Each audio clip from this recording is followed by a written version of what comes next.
ಕರ್ತನಾದ ಯೇಸು ಕ್ರಿಸ್ತನ ಅತಿ ಪರಿಶುದ್ಧವಾಗಿರುವಂಥ ನಾಮಕ್ಕೆ ಸ್ತೋತ್ರವಾಗಲಿ. ಆತ್ಮೀಯ ಸ್ನೇಹಿತರೆ, ಆತ್ಮೀಯ ದೈವಜನರೇ, ಈ ದಿವಸ ಸಬ್ಬತ್ ದಿನದ ಆರಾಧನೆಗಾಗಿ ನಮ್ಮನ್ನು ನಾವುಗಳು ಪರಿಶುದ್ಧವಾದ ಕರ್ತನ ದಿವ್ಯ ಪಾದಗಳಲ್ಲಿ ನಮ್ಮನ್ನು ತಂದುಕೊಳ್ಳೋಣ. ಈ ಬೆಳಗಿನ ಸಮಯ ನಾವು ಜೀವ ಸ್ವರೂಪನಾದ ಯೇಸು ಕ್ರಿಸ್ತನನ್ನು ಆರಾಧನೆ ಮಾಡುವುದಕ್ಕಾಗಿ ನಿಮ್ಮೆಲ್ಲರನ್ನೂ ಕೂಡ ಈ ನೇರ ಪ್ರಸಾರದ ಮೂಲಕವಾಗಿ ಯೇಸುವಿನ ಸಾನ್ನಿಧ್ಯಕ್ಕೆ, ಆತನ ಸ್ತುತಿ ಆರಾಧನೆಗೆ ಇವತ್ತಿನ ಅಮೂಲ್ಯವಾದಂಥ ಕೀರ್ತನೆ, ಕಾಣಿಕೆ, ಪ್ರಕಟಣೆ, ಸಂದೇಶ ಎಲ್ಲ ಭಾಗಗಳಿಗಾಗಿ ಕರ್ತನ ಪಾದದಲ್ಲಿ ಈ ನೇರ ಪ್ರಸಾರಕ್ಕೆ ನಾನು ನಿಮ್ಮನ್ನು ಆಹ್ವಾನಿಸುವವನಾಗಿದ್ದೆ. ಬನ್ನಿರಿ, ಈ ದಿವಸ ಜೀವ ಸ್ವರೂಪನಾಗಿರುವಂಥ ನಮ್ಮ ದೇವರನ್ನು, ರಾಜಾದಿರಾಜನಾಗಿರುವಂಥ ನಮ್ಮ ದೇವರನ್ನು, ಸರ್ವಶಕ್ತನೂ ಆಗಿರುವಂಥ ನಮ್ಮ ದೇವರನ್ನು, ನಮ್ಮ ತನು ಮನಗಳನ್ನು, ನಮ್ಮ ಶರೀರಾತ್ಮ ಪ್ರಾಣಗಳನ್ನು ಆತನ ಅದ್ವಿತೀಯವಾದ ದಿವ್ಯ ಪಾದಗಳಲ್ಲಿ ತರುತ್ತ ಆತನನ್ನು ಆರಾಧನೆ ಮಾಡಿ ಆತನ ನಾಮವನ್ನು ಸ್ತುತಿಸಿ ಆತನ ನಾಮವನ್ನು ಕೊಂಡಾಡೋಣ. ಬನ್ನಿ, ನಾವಿರುವ ಸ್ಥಳಗಳಲ್ಲಿ ಕರ್ತನ ನಾಮವನ್ನು ಘನಪಡಿಸೋಣ. Thank you Lord, thank you Father, thank you Lord. ಕರ್ತನಾಗಿರುವ ದೇವರೇ ಸ್ತೋತ್ರ, ಸ್ತೋತ್ರ, ಸ್ತೋತ್ರ, ಸ್ತೋತ್ರ, ಸ್ತೋತ್ರ. ನಾವೆಲ್ಲರೂ ಕೂಡ ನಾವಿರುವ ಸ್ಥಳಗಳಲ್ಲಿ ದೇವರಿಗೆ ಸ್ತೋತ್ರ ಹೇಳೋಣ. ನಾವೆಲ್ಲರೂ ಸ್ತುತಿ ಹೇಳೋಣ. ಪ್ರತಿಯೊಬ್ಬರು ಕೂಡ ನಮ್ಮ ಬಾಯಿಗಳನ್ನು ತೆರೆದು ಆತನ ನಾಮಕ್ಕೆ ಘನವನ್ನು ಸಲ್ಲಿಸೋಣ. ನಾವಿರುವ ಸ್ಥಳಗಳಲ್ಲಿ ಆತನ ನಾಮವನ್ನು ಆರಾಧನೆ ಮಾಡೋಣ. ನಾವಿರುವ ಸ್ಥಳಗಳಲ್ಲಿ ಆತನ ನಾಮಕ್ಕೆ ಮಹಾನ್ ಪ್ರಭಾವವನ್ನು ಸಲ್ಲಿಸೋಣ. ಆತನ ರಾಜನಾಗಿ, ಇಮ್ಮಾನುವೇಲನಾಗಿ, ಎಲ್ ಶಡಾಯ್, ಎಲ್ ರೋಹಿಯಾಗಿ ಇರುವ ನಮ್ಮ ದೇವರು ಆತನಾಗಿದ್ದಾನೆ. ಬಂದಿರಿ, ನಾವು ಆತನನ್ನು ಆರಾಧನೆ ಮಾಡೋಣ. ಬಂದಿರಿ, ನಾವು ಆತನನ್ನು ಸ್ತುತಿ ಮಾಡೋಣ. ಬಂದಿರಿ, ನಾವು ಆತನ ನಾಮಕ್ಕೆ ಮಹಿಮೆ ಸಲ್ಲಿಸೋಣ. ಬಂದಿರಿ, ನಾವು ಆತನ ನಾಮಕ್ಕೆ ಘನವನ್ನು ಸಲ್ಲಿಸೋಣ. ಆತನು ಒಳ್ಳೆಯ ದೇವರಾಗಿ, ಆತನು ಅದ್ಭುತಮಯವಾದ ದೇವರಾಗಿ, ಆತನು ಅದೃಶ್ಯಮಯವಾದ ದೇವರಾಗಿ ಇರುವುದಕ್ಕಾಗಿ ನಾವು ಆತನಿಗೆ ಘನವನ್ನು, ಮಾನವನ್ನು ಸಲ್ಲಿಸೋಣ. ಸಲ್ಲಿಸೋಣ. ಹಲ್ಲೆಲೂಯಾ. ದೇವರೇ, ನಿನಗೆ ವಂದನೆಗಳಪ್ಪ. ಇಮ್ಮಾನುವೇಲನಾಗಿರುವ ನಮ್ಮ ದೇವರೇ, ನಿನಗೆ ವಂದನೆಗಳು. ಎಲ್ ಶಡಾಯ್ ಆಗಿರುವ ನಮ್ಮ ದೇವರೇ, ನಿನಗೆ ವಂದನೆಗಳು. ಎಲ್ ರೋಹಿಯಾಗಿರುವ ನಮ್ಮ ದೇವ, ನಿಮಗೆ ವಂದನೆಗಳು. ಆಕಾಶ ನಿಮ್ಮ ಸಿಂಹಾಸನ ಸ್ವಾಮಿ, ಭೂಮಿ ನಿಮ್ಮ ಪರಿಶುದ್ಧವಾದ ಪಾದದ ಪೀಠವಾಗಿದೆ. ಅದಕ್ಕಾಗಿ ನಿಮ್ಮನ್ನು ವಂದಿಸುತ್ತಾ ಇದ್ದೇನೆ ಅಯ್ಯ. ಈ ಬೆಳಗಿನ ಕ್ಷಾಮದಲ್ಲಿ ಮರಳಿ ಮತ್ತೊಂದು ಸಾರಿ ಸಬ್ಬತ್ ದಿನದಲ್ಲಿ ದೇವರೇ, ನಾವು ನಿಮ್ಮನ್ನು ಆರಾಧನೆ ಮಾಡಿ ನಾವು ನಿಮಗೆ ಸ್ತೋತ್ರವನ್ನು ಸಲ್ಲಿಸುತ್ತೇವೆ. ಹಲ್ಲೆಲೂಯಾ. Thank you Lord. ಎಲ್ಲರೂ ಆರಾಧನೆ ಮಾಡುವ ನಮ್ಮ ನಮ್ಮ ಮನೆಗಳಲ್ಲಿ ಆತನ ನಾಮಕ್ಕೆ ಮಹಿಮೆಯನ್ನು ಸಲ್ಲಿಸುವ. Thank you Lord. ಸ್ತೋತ್ರ, ಸ್ತೋತ್ರ, ಸ್ತೋತ್ರ, ಸ್ತೋತ್ರ. ನೀವೇ ಸಾಕು ಯೇಸಪ್ಪ, ನಿಮ್ಮ ಸಮ್ಮುಖ ನಮಗಪ್ಪ. ನೀವೇ ಸಾಕು ಯೇಸಪ್ಪ, ನಿಮ್ಮ ಸಮ್ಮುಖ ನಮಗಪ್ಪ. ಎಷ್ಟೊಂದು ಮಧುರವು ನಿಮ್ಮ ಸಮ್ಮುಖ, ಎಷ್ಟೊಂದು ಮಧುರವು ನಿಮ್ಮ ಸಮ್ಮುಖ. ಪ್ರಾಣಾತ್ಮ ಶರೀರವು ನಿಮ್ಮ ಬಯಸಿದೆಯ. ಪ್ರಾಣಾತ್ಮ ಶರೀರವು ನಿಮ್ಮನ್ನೇ ಬಯಸಿದೆ. ನೀವೇ ಸಾಕು ಯೇಸಪ್ಪ, ನಿಮ್ಮ ಸಮ್ಮುಖ ನಮಗಪ್ಪ. ನೀವೇ ಸಾಕು ಯೇಸಪ್ಪ, ನಿಮ್ಮ ಸಮ್ಮುಖ ನಮಗಪ್ಪ. ಸಾಕು ಏಸಪ್ಪ ನಿಮ್ಮ ಸಮ್ಮುಖ ನಮಗಪ್ಪ ಜೇನಿನ ರುಚಿಗಿಂತ ಸವಿಯಾದ ಭಾಗ್ಯ ಜೇನಿನ ರುಚಿಗಿಂತ ಸವಿಯಾದ ಭಾಗ್ಯವು ಹುಡುಕಿಯು ಸಿಗದಂತ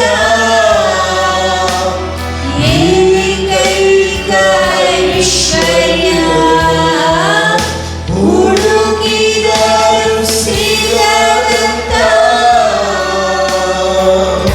ಏಕೈಕ ಐಶ್ವರ್ಯ ನೀನೇ ಸಾಕು ಏಸಪ್ಪ ನಿಮ್ಮ ಸಮ್ಮುಖ ನಮಗಪ್ಪ ನೀನೇ ಸಾಕು ಏಸಪ್ಪ ನಿಮ್ಮ ಸಮ್ಮುಖ ನಮಗಪ್ಪ ಸಾಕು ಏಸಪ್ಪ ನಿಮ್ಮ ಸಮ್ಮುಖ ನಮಗಪ್ಪ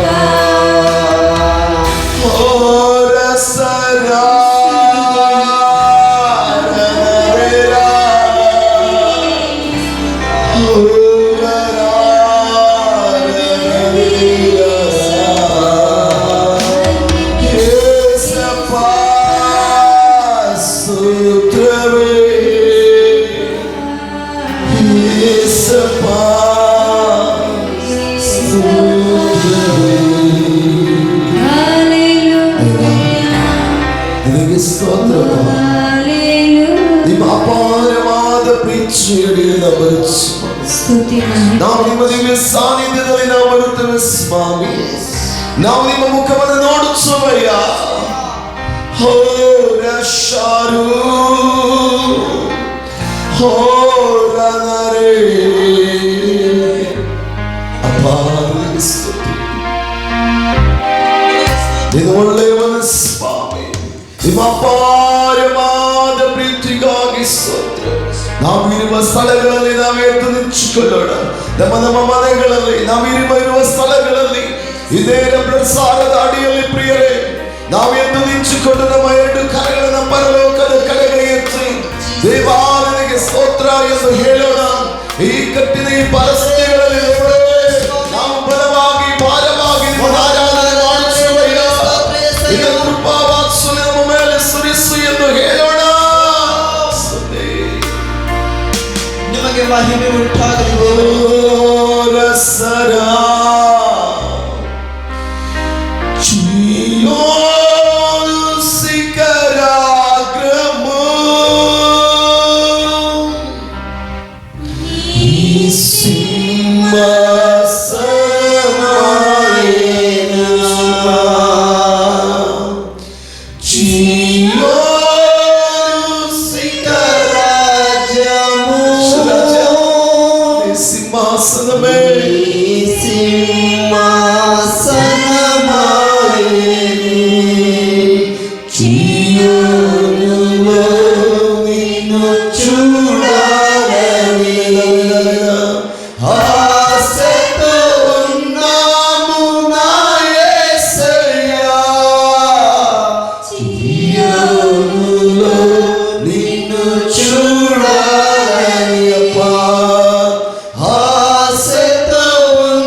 ప్రభువా, ఈ ఉదయ కాలమునైనా నీ పరిశుద్ధమైన దివ్య పాదములకు వచ్చా. నీ ఘనమైన నీ నామమునైనా మేమందరూ కలిసి మహిమపరుస్తూ ఉన్నాము ప్రభువా. నీ దయగల చేతులతో మమ్మల్ని నడిపించమని మేము ప్రార్థన చేస్తా ఉన్నాము ఈరోజు ప్రభువా. నీ పవిత్రమైన దివ్య రక్తంలో లేదా ప్రతి పాపలను ప్రతి అపరాధములైనా కడగి మమ్మల్ని అందరూ పరిశుద్ధముగా చేసిన మా గొప్ప దేవుడా, నీకే కోట్లు కోట్లు వందనాలు ప్రభువా. ఈ పరిశుద్ధವಾಗಿರುವ ದಿವ್ಯ ಪಾದಗಳಲ್ಲಿ ಸೇರಿಕೊಂಡು ಮಕ್ಕಳ ಆಗಿರುವ ದೇವರೇ, ಈ ದಿವಸಗಳ ತವಾ ನೀವು ನಮ್ಮನ್ನು ಆಶೀರ್ವಾದ ಮಾಡು. ಅದೇ ಆಗಿರುವ ನಮ್ಮ ದೇವರೇ, ಅಯ್ಯ ನಮ್ಮ ಎಲ್ಲ ಪಾಪ ಅಪರಾಧಗಳನ್ನು ಪವಿತ್ರವಾದ ನಿಮ್ಮ ಕಲ್ವಾರಿಯ ದಿವ್ಯ ರಕ್ತದಲ್ಲಿ ನಮ್ಮನ್ನು ತೊಳೆದು ಶುದ್ಧೀಕರಿಸಿದ ಮಹಾಪರಿಶುದ್ಧమైన ಆಗಿರುವ ನಮ್ಮ ದೇವರು ನೀವು ಆಗಿದ್ರಿ. ಅದಕ್ಕಾಗಿ ನಾನು ಹೊಂದಿಸ್ತಾ ಇದ್ದೇನೆ ಸ್ವಾಮಿ. ಉಸಿರು ಇರುವವರೆಗೂ ನಿನ್ನ ನಾಮವನ್ನು ಘನಪಡಿಸ್ತೇವಪ್ಪ. ಪ್ರತಿ ಕ್ಷಣ ಪ್ರತಿ ನಿಮಿಷ ನಾವು ನಿಮ್ಮನ್ನು ನೋಡುತ್ತೇವೆ ಸ್ವಾಮಿ. ನೀನೇ ನಮ್ಮ ದೇವರಯ್ಯ, ನೀವೇ ನಮ್ಮ ಅರಸನಯ್ಯ, ನೀವೇ ನೀವೇ ನೀವೇ ನೀವೇ ನೀವೇ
வருத்தங்கள் செலுத்தி சோதிகள் செலுத்துவே வருத்தங்கள் நிறைவேற்றி சோதிகள் செலுத்துவே ஆராதித்து உம்மை உயர்த்துவேன்.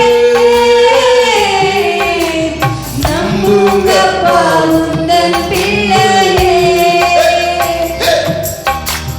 ஆராதித்து உம்மை உயர்த்துவேன். நம்புங்கப்பா உந்தன் பிள்ளையே. உம்மை பாடாத நாட்களும் இல்லையே. உம்மை தேடாத நாட்களும் இல்லையே. உம்மை பாடாத நாட்களும் இல்லையே. உம்மை தேடாத நாட்களும் இல்லையே. ನಿಮ್ಮನ್ನು ಬಿಟ್ಟರೆ ಯಾರನ್ನು ನಾ ಪ್ರೀತಿಸಲಿ ನಿಮ್ಮಯ ಹೊರತು ಯಾರಿಗಾಗಿ ಬಾಳಲಿ ನಿಮ್ಮನ್ನು ಬಿಟ್ಟರೆ ಯಾರನ್ನು ನಾ ಪ್ರೀತಿಸಲಿ ನಿಮ್ಮಯ ಹೊರತು ಯಾರಿಗಾಗಿ ಬಾಳಲಿ ನಂಬಿರಪ್ಪ ನಿಮ್ಮ ಮಕ್ಕಳು ನಂಬಿರಪ್ಪ ನಿಮ್ಮ ಮಕ್ಕಳು ಸಯ್ಯ ನಂಬಿರಪ್ಪ ನಿಮ್ಮ ಮಕ್ಕಳು ನಂಬಿರಪ್ಪ ನಿಮ್ಮ ಮಕ್ಕಳು ನಿನ್ನ ನೋಡದ ದಿನಗಳು ಇಲ್ಲವೇ. ನಿನ್ನ ನೋಡದ ಕ್ಷಣಗಳು ಇಲ್ಲವೇ. ನಿನ್ನ ಹಾಡಾದ ದಿನಗಳು ಇಲ್ಲವೇ ನಿನ್ನ ನೋಡಾದ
உந்தன் பிள்ளையே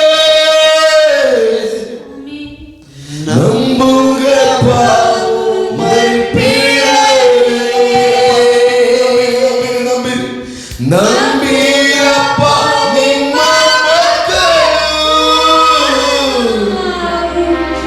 ನಂಬಿರಪ್ಪ ನಿಮ್ಮ ಮಕ್ಕಳು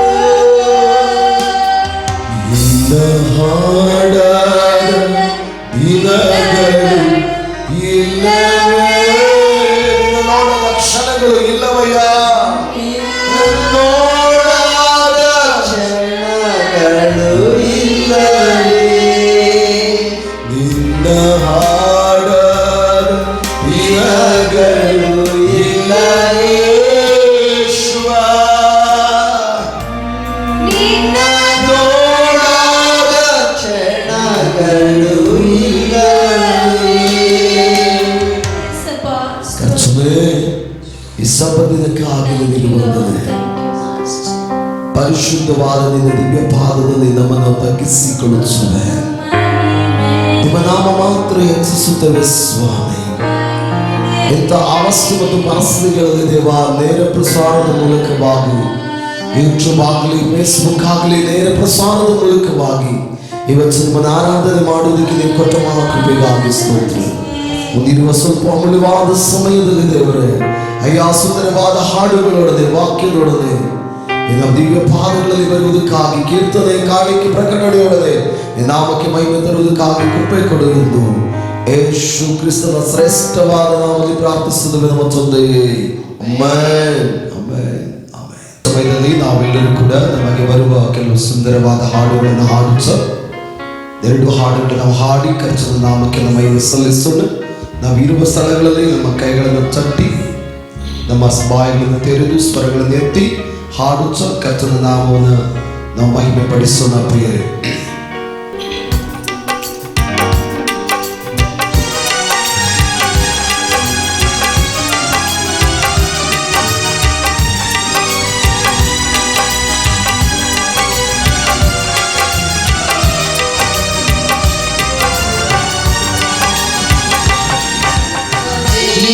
జీవుడవైనా యేసయ్యా నిన్నాశ్రయించిన నీ వారికి సహాయుడవై తృప్తిపరచితివే. సముద్రమంత సమృద్ధితో ఆనందించదనిలో అనుదినము కృప పొంది ఆరాధించద నిన్నే ఆనందగనులలో ఆనందించదనిలో అనుదినము కృప పొంది ఆరాధించద నిన్నే ఆనందగనులలో సజీవుడవైనా యేసయ్యా నిన్నాశ్రయించిన నీ వారికి సహాయుడవై తృప్తిపరచితివే. సముద్రమంత సమృద్ధితో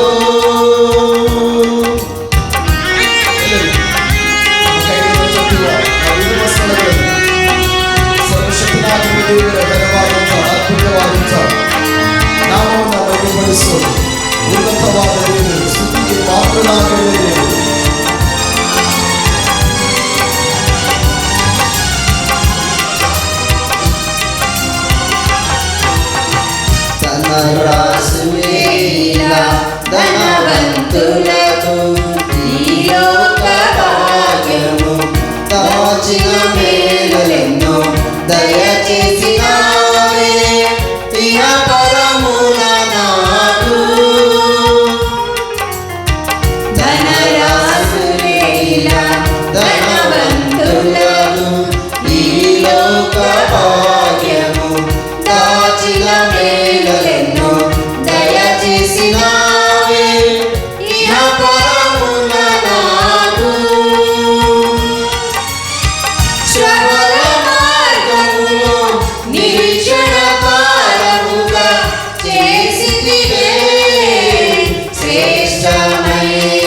ಘನಪಡಿಸೋಣ. ಎಲ್ಲರೂ ನಮ್ಮ ಕರೆಗಳನ್ನು ತಟ್ಟಿ ಆತನಿಗೆ ಸ್ತೋತ್ರವನ್ನು ಮಾಡೋಣ.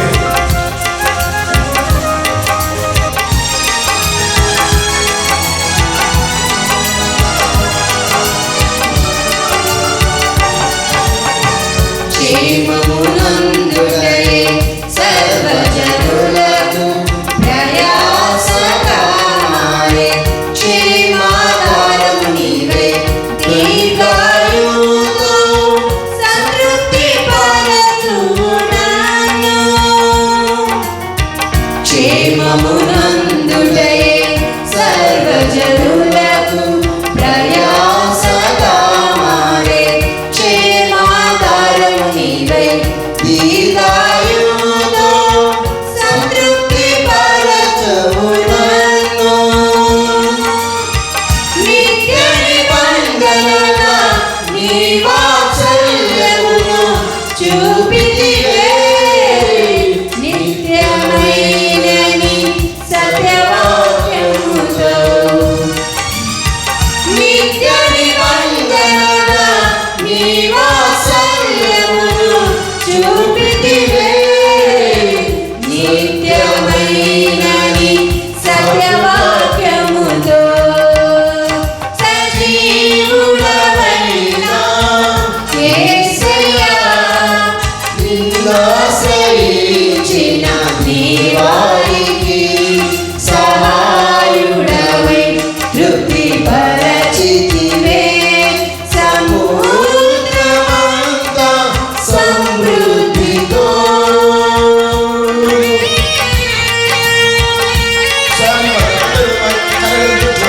ನಾವಿರುವಂತಹ ಸ್ಥಳಗಳಲ್ಲಿ ಸರ್ವಶಕ್ತನಾಗಿರುವ ದೇವರ ಪರಿಶುದ್ಧವಾದ ನಾಮವನ್ನು ಘನಪಡಿಸುವುದಕ್ಕೆ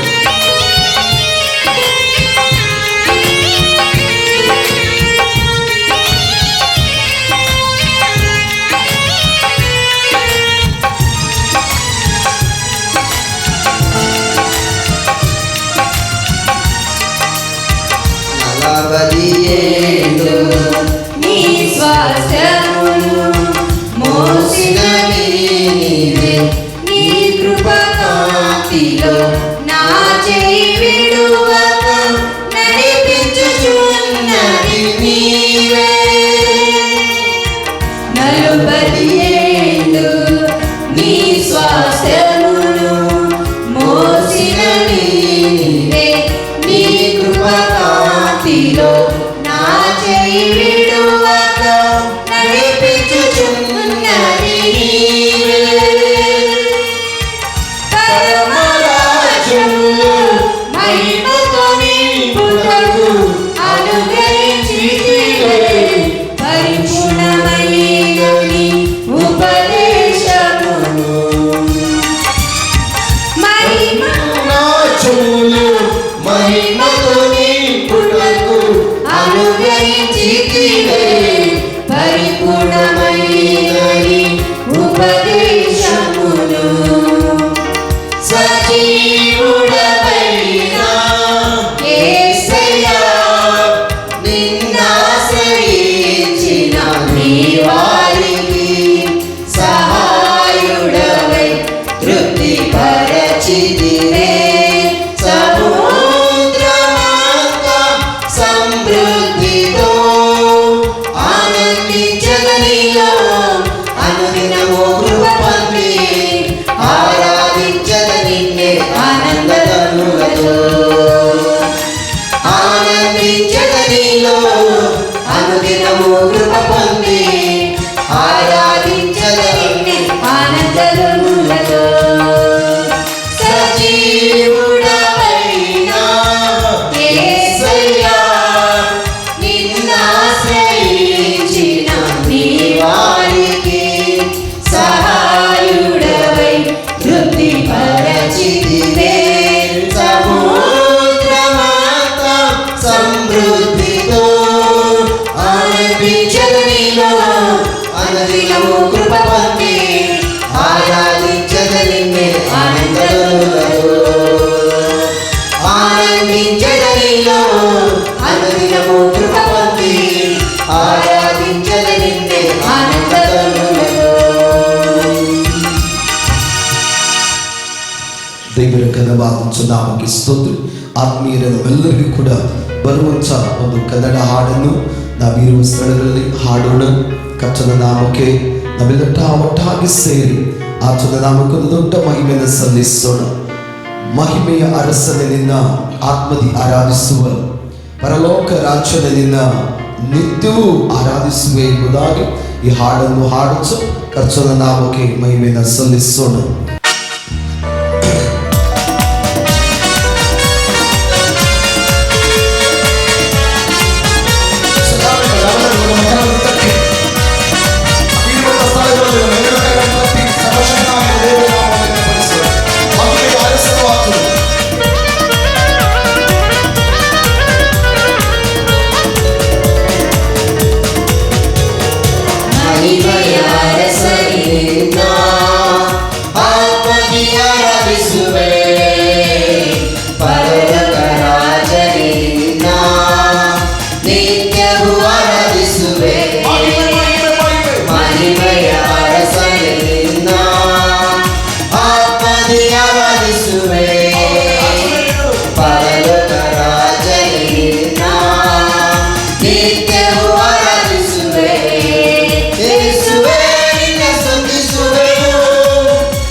ನಿಮ್ಮನ್ನೇ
ಅರಸರು ನಿನ್ನ ಆತ್ಮದಿ ಆರಾಧಿಸುವೆ ಪರಲೋಕ ರಾಜರು ನಿನ್ನ ನಿತ್ಯವೂ ಆರಾಧಿಸುವೆ ಮಹಿಮೆಯ ಅರಸರು ನಿನ್ನ ಆತ್ಮದಿ ಆರಾಧಿಸುವೆ ಪರಲೋಕ ರಾಜರು ನಿನ್ನ ನಿತ್ಯವೂ ಆರಾಧಿಸುವೆ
ಆರಾಧಿಸುವೆ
ಪ್ರಿಯರೇ,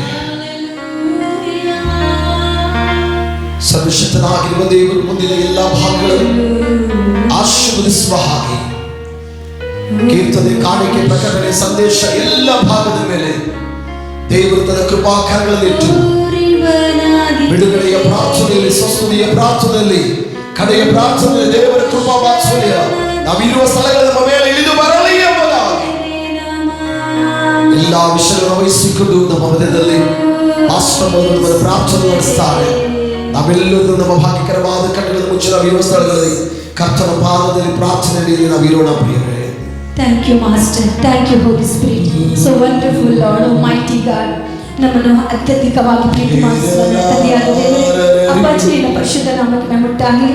ತಂದೆಯೇ, ಸಬ್ಬತ್ ಆರಾಧನೆಯಲ್ಲಿ ನಿನ್ನ ಮಕ್ಕಳು ಸ್ವಾಮಿ ನಿನ್ನ ಘನಪಡಿಸುವಂತೆ, ಸ್ತುತಿಸಿ ಕೊಂಡಾಡುವಂತೆ, ಆರಾಧಿಸುವಂತೆ, ಅಪ್ಪ ನಿನ್ನನ್ನೇ ಮಹಿಮೆಪಡಿಸುವಂತೆ ಕೊಟ್ಟ ಭಾಗ್ಯಕ್ಕಾಗಿ ಕೋಟಿ ಕೋಟಿ ಸ್ತೋತ್ರ ಸಲ್ಲಿಸುತ್ತೇವೆ ರಾಜ.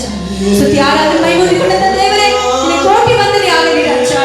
ನಾವಿರುವ ಸ್ಥಳದಲ್ಲಿ ಸ್ವಾಮಿ ನಿನ್ನ ನಾಮವನ್ನು ಆರಾಧಿಸುವಂತೆ ನಿನ್ನ ಮಕ್ಕಳಾದ ಅಪ್ಪ ನೀನು ಕರೆದಂತ ಅಪ್ಪ ನಿನ್ನ ಆರಿಸಿಕೊಂಡಂತ ನಿನ್ನ ಮಕ್ಕಳನ್ನು ಅಪ್ಪ ನಮ್ಮನ್ನು ಸೇರಿಸಿ ಹೃದಯವು ಆತ್ಮವು ನಿನ್ನಲ್ಲಿ ಕೊಂಡಾಡುವುದಕ್ಕಾಗಿ ಸ್ತೋತ್ರ ದೇವರೇ. ಪರಿಸ್ಥಿತಿಗಳನ್ನು ನೋಡುವುದು ಬೇಡ ಸ್ವಾಮಿ, ಯಾವುದನ್ನು ನೋಡುವುದು ಬೇಡ ರಾಜ. ಭೂಮಿ ಆಕಾಶವನ್ನು ಉಂಟು ಮಾಡಿದಂತ ತಂದೆಯಾದ ದೇವರನ್ನೇ ನೋಡುತ್ತಾ ಎಲ್ಲವನ್ನು ಮರೆತು ಎಲ್ಲವನ್ನು ಜಯಿಸಿ ನಿನ್ನ ನಾಮದಲ್ಲಿ ಬಲಗೊಳ್ಳುವಿಕೆ ಪ್ರತಿಯೊಂದು ನಿನ್ನ ಮಕ್ಕಳಿಗೆ ಸಹಾಯ ಮಾಡು ದೇವ. ಸ್ತೋತ್ರ. ಮುಂದಿನ ಕೀರ್ತನೆ ಭಾಗವನ್ನು ಅಪ್ಪ, ಪ್ರಕಟಣೆ ಭಾಗವನ್ನು, ಕಾಣಿಕೆ ಭಾಗವನ್ನು ಆಶೀರ್ವದಿಸು ಅಪ್ಪ. ಕೊನೆ ಅಪ್ಪ ವಿಶೇಷವಾದ ವಾಕ್ಯ ಭಾಗವನ್ನು ಆಶೀರ್ವದಿಸು. ನಿನ್ನ ದಾಸಟಿಗೆ ಬಾಯಿಯಾಗಿದ್ದುಕೊಂಡು ನಿನ್ನ ಮಕ್ಕಳಿಗೆ, ನಿನ್ನ ಸಭೆಗೆ, ನಿನ್ನ ಜನರಿಗೆ ಬೇಕಾದ ಮನ್ನ ಕಲ್ಯಾಣ ದೇವರೇ ನೀನು ಅನುಗ್ರಹಿಸಿಕೊಡು ಸ್ವಾಮಿ, ನೀನು ಅನುಗ್ರಹಿಸಿಕೊಡು ದೇವರೇ. ದುಃಖಿತದಲ್ಲಿ, ಚಿಂತೆಯಲ್ಲಿ, ಮಾನಸಿಕವಾಗಿ ವೇದನೆಯಲ್ಲಿ, ವ್ಯಸನದಲ್ಲಿ, ರೋಗದಲ್ಲಿ, ಬಾಧೆಯಲ್ಲಿರುವಂತ ಮಕ್ಕಳಿಗೆ ದಿವ್ಯ ಔಷಧಿ, ಬಲ, ಶಕ್ತಿಯುತ ನಿನ್ನ ವಾಕ್ಯದ ಮನ್ನವು ಎಲ್ಲರನ್ನು ಅಪ್ಪ ಸ್ವಾಮಿ ತೃಪ್ತಿಪಡಿಸಲಿ ರಾಜ್ಯ. ಮಾತನಾಡು ದೇವರೇ, ನೀನು ಮಹಿಮೆ ಹೊಂದಿಕೋ, ಬಲಪಡಿಸು ರಾಜ. ಸ್ವಸ್ಥತೆ ಭಾಗವನ್ನು ಆಶ್ರಯಿಸು. ಎಲ್ಲ ನಿನ್ನ ಮಕ್ಕಳು ಇರುವ ಸ್ಥಳದಲ್ಲಿ, ಮನೆಗಳಲ್ಲಿ, ಊರು ಗ್ರಾಮಗಳಲ್ಲಿ, ಪಟ್ಟಣಗಳಲ್ಲಿ ಮಕ್ಕಳು ಬಿಡುಗಡೆ, ಸಮಾಧಾನ, ಸಂತೋಷವನ್ನು ಹೊಂದಿಕೊಳ್ಳಲಿ. ನಿನ್ನ ನಾಮ ಘನಪಡಿಸಲೆಂದು ಆದ್ಯತೆ ಮಧ್ಯಸ್ಥಿಗೆ ನೀನಾಗಿದ್ದುಕೊಂಡು ದೊಡ್ಡ ಜಯವು ಅಪ್ಪ 5 ತಿಂಗಳಲ್ಲಿ ನಮಗೆ ಕೊಡು ಸ್ವಾಮಿ. ಅಪ್ಪ ಸ್ವಾಮಿ ನೀನು ಮಹಿಮೆ ಹೊಂದಿಕೊಂಡು ಅಪ್ಪ ದುಷ್ಟರು ಶತ್ರುವನ್ನು ನಾಚಿಕೊಂಡು ಹೋಗಲಿ. ನಿನ್ನ ಮಕ್ಕಳಾದ ನಾವುಗಳು ನಿನ್ನಲ್ಲಿ ಆಶಿಸಿ ಸಂತೋಷವಂತೆ ಬಲ ಆತ್ಮಕೃಪೆಯಿಂದ ತುಂಬಿಸಬೇಕೆಂದು ಆತ್ಮದಾಪ್ತಿಗೆ ಒಪ್ಪಿಸಿಕೊಟ್ಟು ನಮ್ಮನ್ನು ತಗ್ಗಿಸಿಕೊಂಡು ಯೇಸು ಕ್ರಿಸ್ತನ ನಾಮದಲ್ಲಿ ಅತಿ ಬೇಗ ಬರುವ ರಾಜಾದಿರಾಜನಾದ ನಜರೇತಿನ ಯೇಸು ನಾನು ಪ್ರಾರ್ಥಿಸಿ ಅಧಿಕಾರಿ ಪ್ರಾರ್ಥಿಸಿ ಈ ಪ್ರಾರ್ಥನೆ ಕೇಳ್ತೇವೆ ನಮ್ಮ ತಂದೆಯೇ, amen. Thank you Holy Spirit. ಕರ್ತನಾದ ಯೇಸು ಕ್ರಿಸ್ತನ ನಾಮದಲ್ಲಿ ಸ್ತೋತ್ರ ಮಾಡೋಣ. ಪ್ರಿಯರೇ, ನಾವೆಲ್ಲರೂ ಇರುವ ಸ್ಥಳಗಳಲ್ಲಿ ಎದ್ದು ನಿಂತುಕೊಂಡು ಈ ದಿವಸ ಕೀರ್ತನೆ ಭಾಗವನ್ನು ನಾವು ಧ್ಯಾನ ಮಾಡಿಕೊಳ್ಳೋಣ. ನಾವುಗಳು ಇರುವ ಸ್ಥಳಗಳಲ್ಲಿ ಎದ್ದು ನಿಂತುಕೊಳ್ಳೋಣ. ದೇವರ ಪಾದದಲ್ಲಿ ಈ ದಿವಸ ಕೀರ್ತನೆ ಭಾಗವನ್ನು ನಾವು ಧ್ಯಾನ ಮಾಡಿಕೊಳ್ಳೋಣ. 85ನೇ ಕೀರ್ತನೆ, ಅದರ 8ನೇ ವಚನ, 7ನೇ ವಚನದಿಂದ 13 ವಚನಗಳು ನಾವು ವಾಕ್ಯ ಪ್ರತಿ ವಾಕ್ಯವಾಗಿ ಬೇಗ ನಾವು ಓದಿಕೊಳ್ಳೋಣ. ಪ್ರಿಯರೇ, ಯೆಹೋವನೇ, ನಿನ್ನ ಕೃಪೆಯನ್ನು ನಮಗೆ ತೋರಿಸು, ನಿನ್ನ ರಕ್ಷಣೆಯನ್ನು ಅನುಗ್ರಹಿಸು. ಯೆಹೋವ ದೇವರು ಏನು ಹೇಳುತ್ತಾನೋ ಕೇಳುತ್ತೇನೆ. ಆತನು ತನ್ನ ಭಕ್ತ ಜನರಿಗೆ ಸಮಾಧಾನ ವಾಕ್ಯವನ್ನು ಹೇಳುತ್ತಾನಲ್ಲ. ಅವರಾದರೂ ತಿರುಗಿ ಮೂರ್ಖತನದಲ್ಲಿ ಬೀಳದಿರಲಿ. ಭಯಭಕ್ತಿಯುಳ್ಳ ಜನರಿಗೆ ಆತನ ರಕ್ಷಣೆಯು ಹತ್ತಿರವಿರುವುದು. ಕೃಪೆಯು ಸತ್ಯತೆಯು ಒಂದೊಂದೊಂದು ಕೂಡಿರುವವು. ನೀತಿಯು ಸಮಾಧಾನವು ಮುತ್ತಿಟ್ಟುಕೊಳ್ಳುವವು. ಸತ್ಯತೆಯು ಭೂಮಿಯಿಂದ ಹುಟ್ಟುವುದು. ನೀತಿಯು ಆಕಾಶದಿಂದ ಕೆಳಗೆ ದೃಷ್ಟಿಸುವುದು. ನಿಜವಾಗಿಯೂ ಯೆಹೋವನು ಒಳ್ಳೆಯದನ್ನು ಅನುಗ್ರಹಿಸುವುದು. ನಮ್ಮ ದೇಶವು ತನ್ನ ಬೆಳೆ ಕೊಡುವುದು. ನೀತಿಯು ಆತನ ಮುಂದೆ ಹೋಗುತ್ತಾ ನಾವು ಆತನ ಹೆಜ್ಜೆ ಹಿಡಿದು ನಡೆಯುವಂತೆ ದಾರಿ ಮಾಡುವುದು. ಯೆಹೋವನಿಗೆ ಸ್ತೋತ್ರ. ಸರ್ವಶಕ್ತನಾಗಿರುವ ದೇವರು ಈ ಸುಂದರವಾದಂಥ ಕೀರ್ತನೆ ಭಾಗವನ್ನು ಆಶೀರ್ವದಿಸಲಿ. ಇದರಲ್ಲಿ ಬರೆದಿರುವಂತಹ ಗುಡಾರ್ಥಗಳನ್ನು ಮರ್ಮಗಳನ್ನು ಕರ್ತನಾದ ಯೇಸು ಸ್ವಾಮಿ ತಂದೆಯಾಗಿರುವ ದೇವರು ಕ್ಲುಪ್ತ ಕಾಲದಲ್ಲಿ ನಮಗೆ ತಿಳಿಯಪಡಿಸಲಿ. ಪ್ರಿಯ ಸಹೋದರ ವಿಜಯ್ ಕೀರ್ತನೆ ಭಾಗಕ್ಕಾಗಿ ಪ್ರಾರ್ಥಿಸ್ತಾ ನಾವಿರುವ ಸ್ಥಳಗಳಲ್ಲಿ ನಮ್ಮ ಕಣ್ಣುಗಳನ್ನು ಮುಚ್ಚೋಣ. ಪ್ರಿಯರೇ, ಪರಿಶುದ್ಧನು ಪರಿಶುದ್ಧನು ಪರಿಶುದ್ಧನು ಮಹಾಪರಿಶುದ್ಧನಾದ ದೇವರೇ, ನಿನ್ನ ನಾಮಕ್ಕೆ ಸ್ತೋತ್ರವಾಗಲಿ ಸ್ವಾಮಿ. ಹೌದು ರಾಜ, ಈ ಉದಯಕಾಲ ಆರಾಧನೆಯಲ್ಲಿ ಸ್ವಾಮಿ ನಿನ್ನ ಕೃಪೆಯನ್ನು ಕೊಟ್ಟಿದ್ದಕ್ಕಾಗಿ ಸ್ತೋತ್ರ ಮಾಡ್ತೇನೆ ಸ್ವಾಮಿ. ಇದಿಗೋ ರಾಜ, ಈ ಕೀರ್ತನ ಭಾಗಕ್ಕಾಗಿ ನಾನು ಪ್ರಾರ್ಥನೆ ಮಾಡ್ತೇನೆ ಸ್ವಾಮಿ. ಅಪ್ಪ, ಈ ಕೀರ್ತನೆ ಕೇಳುವ ನಿನ್ನ ಮಕ್ಕಳ ಹೃದಯದಲ್ಲಿ ಸ್ವಾಮಿ ಒಂದು ಅದ್ಭುತಕರವಾದ ಒಂದು ಆಶ್ಚರ್ಯಕರವಾದ ಕಾರ್ಯಗಳು ನೆರವೇರಲಿ ಸ್ವಾಮಿ. ಹೌದು ಸ್ವಾಮಿ, ವಾಕ್ಯದಂತೆ ನಾವು ನಡೆಯುವಂತೆ ನಿನ್ನ ಕೃಪೆ ತೋರಿಸು. ಈ ವಾಕ್ಯದ ಮೂಲಕವಾಗಿ ನಾವು ನಡೆಯುವಂತೆ ನಿನ್ನ ಸಹಾಯ ಮಾಡ್ರಿ ದೇವರೇ. ಅನೇಕ ಆತ್ಮಗಳಿಗೆ ಧೈರ್ಯವಾಗುವಂತೆ ಉಜ್ಜೀವವಾಗುವಂತೆ ನಿನ್ನ ಕೃಪೆ ತೋರಿಸ್ರಿ. ಹೇಳುವ ನಿನ್ನ ದಾಸನನ್ನು ಕೂಡ ಸ್ವಾಮಿ ಮರೆಮಾಚರಿ, ನಿನ್ನ ರಕ್ತಕೋಟೆಯಲ್ಲಿ ಮರೆಮಾಚರಿ ಎಂಬುದಾಗಿ ಬೇಡ್ತಾ ಅತಿ ಬೇಗನೆ ಬರುವ ಯೇಸು ಕ್ರಿಸ್ತ ನಾಮದಲ್ಲಿ ಪ್ರಾರ್ಥಿಸಿ ಬಿಡುತ್ತೇವೆ ನಮ್ಮ ತಂದೆಯೇ, ಆಮೆನ್. ದಯಮಾಡಿ ನಾವಿರುವ ಸ್ಥಳಗಳಲ್ಲಿ ನಾವು ಕುಳಿತುಕೊಳ್ಳೋಣ. ಪ್ರಿಯರೇ, 85ನೆಯ ಕೀರ್ತನೆ ಅದರ 7ನೆಯ ವಚನದಿಂದ 13 ವಚನಗಳನ್ನ ನಾವು ದಿವಸದಲ್ಲಿ ವಾಕ್ಯ ಪ್ರತಿ ವಾಕ್ಯವಾಗಿ ಓದಿಕೊಂಡಿದ್ದೇವೆ. ದೇವರಿಗೆ ಸ್ತೋತ್ರವಾಗಲಿ. ಸಂಪೂರ್ಣ ರಕ್ಷಣೆಯನ್ನು ನಿರೀಕ್ಷಿಸುವ ಭಕ್ತರ ವಿಜ್ಞಾಪನೆ ಎಂಬುದಾಗಿ 85ನೇ ಕೀರ್ತನೆಯ ಅದರ ತಲೆಬರದಲ್ಲಿ ನಾವು ನೋಡ್ತಾ ಇದ್ದೇವೆ. ಸಂಪೂರ್ಣ ರಕ್ಷಣೆಯನ್ನು ನಿರೀಕ್ಷಿಸುವ ಭಕ್ತರ ವಿಜ್ಞಾಪನೆ ಎಂಬುದಾಗಿ. ಇವತ್ತು ಅವಶ್ಯವಾಗಿ ಬೇಕಾಗಿರುವುದು ದೇವರ ಅದ್ಭುತಮಯವಾದ ಹಸ್ತ ಕಾರ್ಪಣ್ಯ. ತನ್ನ ಜನರಿಗೆ, ತನ್ನ ಮಕ್ಕಳಿಗೆ, ತನ್ನ ಭಕ್ತ ಸಮೂಹಕ್ಕೆ ಮಾತ್ರವಲ್ಲ, ನಾವು ವಾಸ ಮಾಡುವ ನಮ್ಮ ದೇಶಕ್ಕೆ, ನಮ್ಮ ರಾಜ್ಯಕ್ಕೆ, ನಮ್ಮ ಪಟ್ಟಣಕ್ಕೆ, ನಾವು ಇರುವ ಸ್ಥಳಗಳಿಗೆ ಇವತ್ತು ದೇವರ ಕೃಪಾ ಕಟಾಕ್ಷದ ಕರಗಳು ನಮ್ಮ ಮೇಲೆ ಕರ್ತನು ಚಾಚಬೇಕು. ಹಾಗಾದ್ರೆ ದೇವರ ವಾಕ್ಯ ಹೇಳ್ತಾ ಇದೆ, 7ನೇ ವಚನ ಓದ್ತಾ ಇದ್ದೇವೆ. ಯೆಹೋವನೇ, ನಿನ್ನ ಕೃಪೆಯು ನಮಗೆ ತೋರಿಸು, ನಿನ್ನ ರಕ್ಷಣೆಯನ್ನು ದೇವರೇ ನಮಗೆ ಅನುಗ್ರಹ ಮಾಡಿಕೊಡು ಎಂಬುದಾಗಿ ಭಕ್ತನು ಪ್ರಾರ್ಥನೆ ಮಾಡುವುದನ್ನು ದೇವರ ವಾಕ್ಯದಲ್ಲಿ ನಾವು ಧ್ಯಾನ ಮಾಡುತ್ತಾ ಇದ್ದೇವೆ. ಆತ್ಮೀಯ ದೈವಜನರೇ, ದೇವರ ಕೃಪೆ ಇಲ್ಲದೆ ಇದ್ರೆ, ದೇವರ ವಾಕ್ಯ ಹೇಳ್ತದೆ, ದೇವರ ಕೃಪೆ ಇಲ್ಲದಿದ್ರೆ ಇಷ್ಟರ ಒಳಗಾಗಿ ಸಮಾಧಿ ಸೇರುತ್ತಾ ಇದೆ. ದೇವರ ಕೃಪೆ ಇಲ್ಲದಿದ್ದರೆ ನಮ್ಮ ಗತಿ ಏನಾಗುತ್ತಾ ಇತ್ತು ಎಂದು ಇಸ್ರಾಯೇಲ್ ಜನರಿಗೆ ಹೇಳು ಎಂಬುದಾಗಿ ಭಕ್ತನು ಹೇಳುವುದನ್ನು ದೇವರ ವಾಕ್ಯದಲ್ಲಿ ನೋಡ್ತೇವೆ. ದೇವರ ಕೃಪೆ ಆಕಾಶದಷ್ಟು ಏನಾಗಿದೆ, ವಿಸ್ತಾರಮಯವಾಗಿದೆ.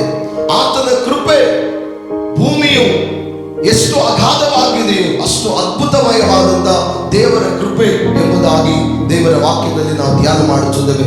ಇವತ್ತು ಆತನ ಕೃಪೆ ನಮಗೆ ಅನುಗ್ರಹವಾಗಿರುವುದರಿಂದ, ಆತನ ಕೃಪೆ ನಮ್ಮನ್ನು ನಡೆಸುತ್ತಾ ಇರುವುದರಿಂದ ನಾವು ಆತನಿಗೆ ನಿತ್ಯವೂ ಸ್ತೋತ್ರವನ್ನು ಸಲ್ಲಿಸುವುದಕ್ಕೆ ಅರ್ಹತೆಯನ್ನು ಹೊಂದಿದ್ದೇವೆ ನನ್ನ ಪ್ರಿಯ ದೈವ ಜನರೇ.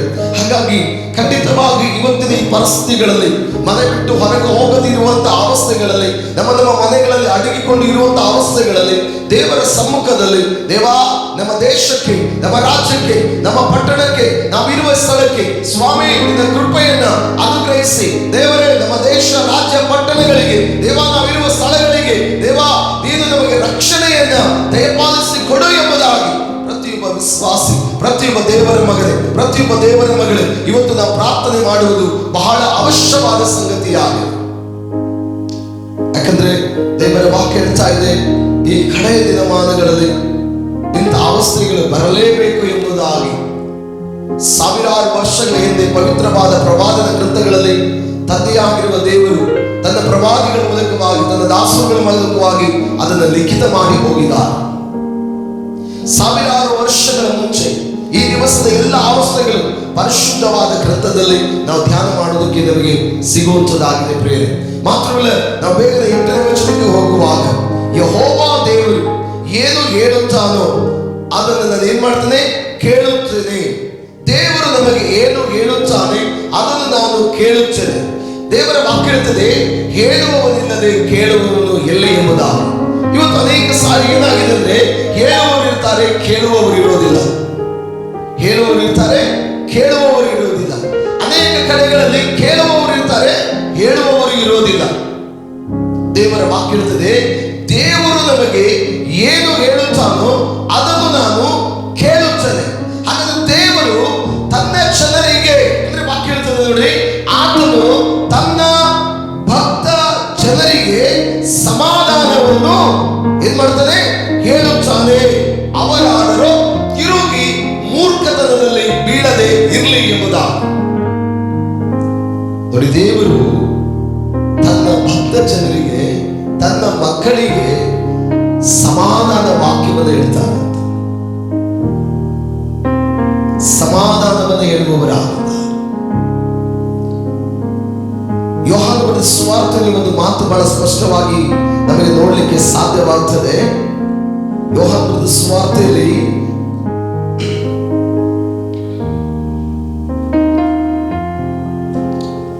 ಅದರ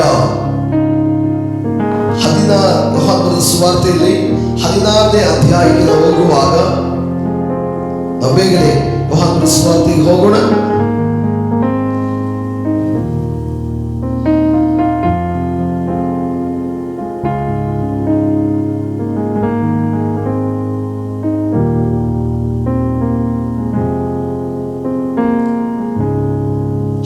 ಅಧ್ಯಾಯ 33. ನೀವು ನನ್ನಲ್ಲಿ ಇದ್ದು ಮನಃಶಾಂತಿನ ಹೊಂದಿದವರಾಗಿರಬೇಕೆಂದು ಇದನ್ನೆಲ್ಲ ನಾನು ಹೇಳಿದ್ದೀನಿ ಅಂತ. ನೋಡಿ, ದೇವರು ನಮಗೆ ಏನು ಹೇಳುತ್ತಾನೆ? ನಾವು ಮನಃಶಾಂತಿಯಿಂದ ಇರಬೇಕೆಂದು ವಾಕ್ಯ ಹೇಳ್ತದೆ. ಯೆಹೋವನು ನನಗೆ ಏನು ಹೇಳುತ್ತಾನೆ ನಾನು ಅದನ್ನು ಕೇಳುತ್ತೇನೆ. ಯೆಹೋವನು ತನ್ನ ಭಕ್ತ ಜನರಿಗೆ ಸಮಾಧಾನ ವಾಕ್ಯವನ್ನ ಹೇಳುತ್ತಾನೆ. ಅವರಾದರೂ ತಿರುಗಿ ಎಲ್ಲಿ ಬೀಳದಿರಲಿ, ಮೂರ್ಖತನದಲ್ಲಿ ಬೀಳದೇ ಇರಲಿ. ಹಾಗೆ ದೇವರ ಹೃದಯದ ಬಡಿತ ಏನಂದ್ರೆ, ಆಕಾಶದ ಕೆಳಗೆ ಭೂಮಿಯಲ್ಲಿ ಇರುವಂತಹ ಸಮಸ್ತ ದೈವಜನರು, ಎಲ್ಲಾ ದೇವರ ಮಕ್ಕಳು ಏನಾಗಿರ್ಬೇಕಂತ ಹೇಳ್ತದೆ, ಸಮಾಧಾನದಿಂದ ಇರಬೇಕು. ಹಾಗಾದ್ರೆ ಸಮಾಧಾನದಿಂದ ಇರುವುದು ದೇವರಿಗೆ ಬಹಳ ಇಷ್ಟ.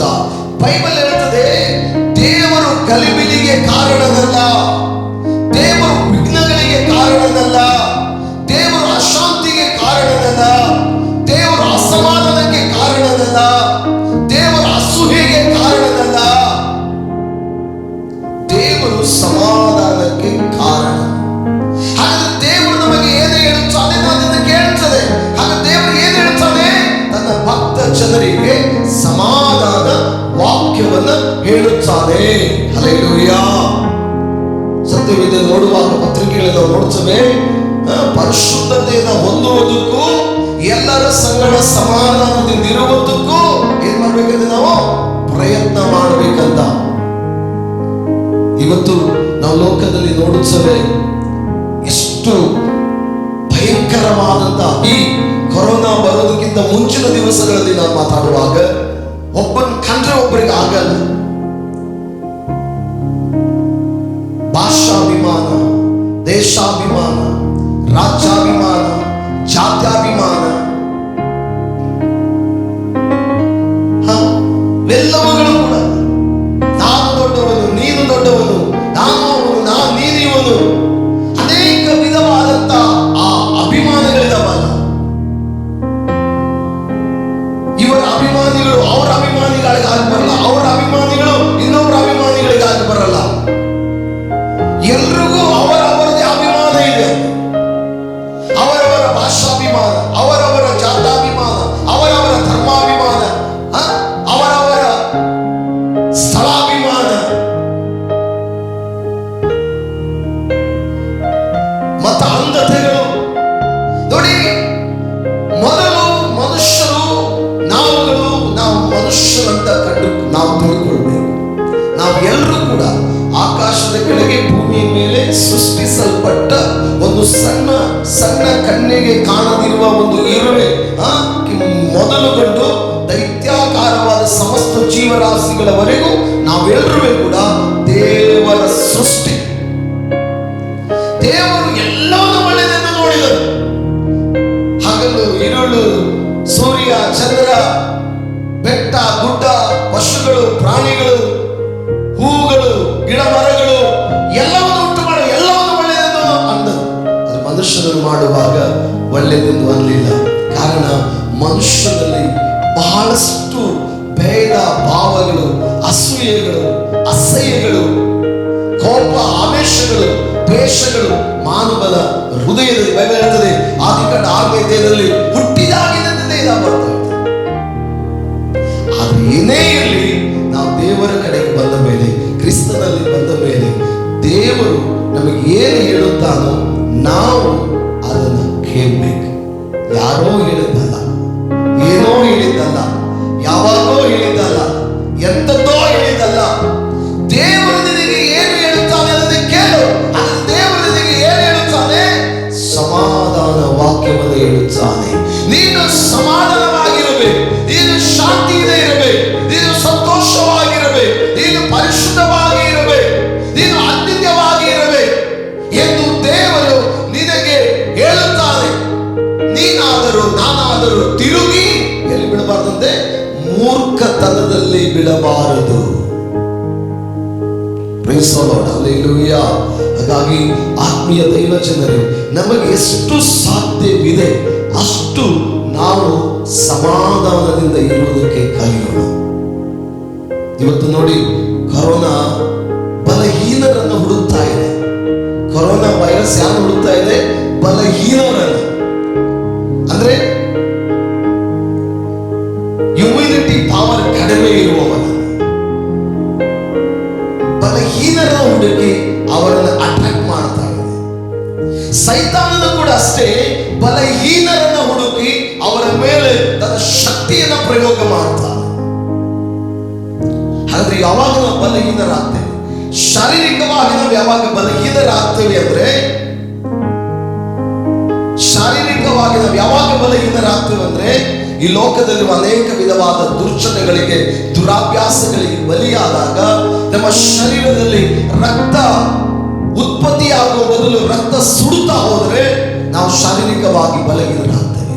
ಮಾನಸಿಕವಾಗಿ ನಾವು ಯಾವಾಗ ಬಲಹೀನರಾಗ್ತೇವೆ ಅಂದ್ರೆ, ನಮ್ಮಲ್ಲಿ ಕೋಪ, ನಮ್ಮಲ್ಲಿ ಆವೇಶ, ನಮ್ಮಲ್ಲಿ ದ್ವೇಷ, ನಮ್ಮಲ್ಲಿ ಕಕ್ಷಭೇದ, ಅವನ ಕಂಡ್ರಾಗಲ್ಲ ಇವನ್ ಕಂಡ್ರಾಗಲ್ಲ ಅನ್ನುವಂತ ಈ ಅಸಹ್ಯವಾದಂತ ಅಸೂಯೆಗಳು ನಮ್ಮನ್ನು ಮಾನಸಿಕವಾಗಿ ಬಲಹೀನಗೊಳಿಸುತ್ತವೆ. ಶಾರೀರಿಕವಾಗಿಯೂ ಮಾನಸಿಕವಾಗಿಯೂ ನಾವು ಬಲಹೀನರಾಗದಿದ್ದರೆ ಸೈತಾನನಾಗಲಿ ಯಾವ ವೈರಸ್ಗಳಾಗಲಿ ನಮ್ಮನ್ನು ಅಟ್ಯಾಕ್ ಮಾಡ್ಲಿಕ್ಕೆ ಆಗಲ್ಲ ಬೇರೆ. ಹಾಗಾಗಿ ಆತ್ಮೀಯ ದೈವ ಜನರೇ, ಈ ಕೊರೋನಾದಿಂದ ಗೆದ್ದು ಬಂದವರು ಯಾರು? ಯಾರಿಗೆ ಇಮ್ಯುನಿಟಿ ಪವರ್ ಇದೆ ಅವರೆಲ್ಲರೂ ಕೂಡ ಗೆದ್ದು ಬಂದಿದ್ದಾರೆ. ಇಮ್ಯುನಿಟಿ ಪವರ್ ಕಡಿಮೆ ಇರುವವರು, ಭಯಭೀತವಾದವರು, ಭಯಪಟ್ಟಂತವರು ಎಷ್ಟೋ ಜನರು ಏನಾಗಿದ್ದಾರೆ?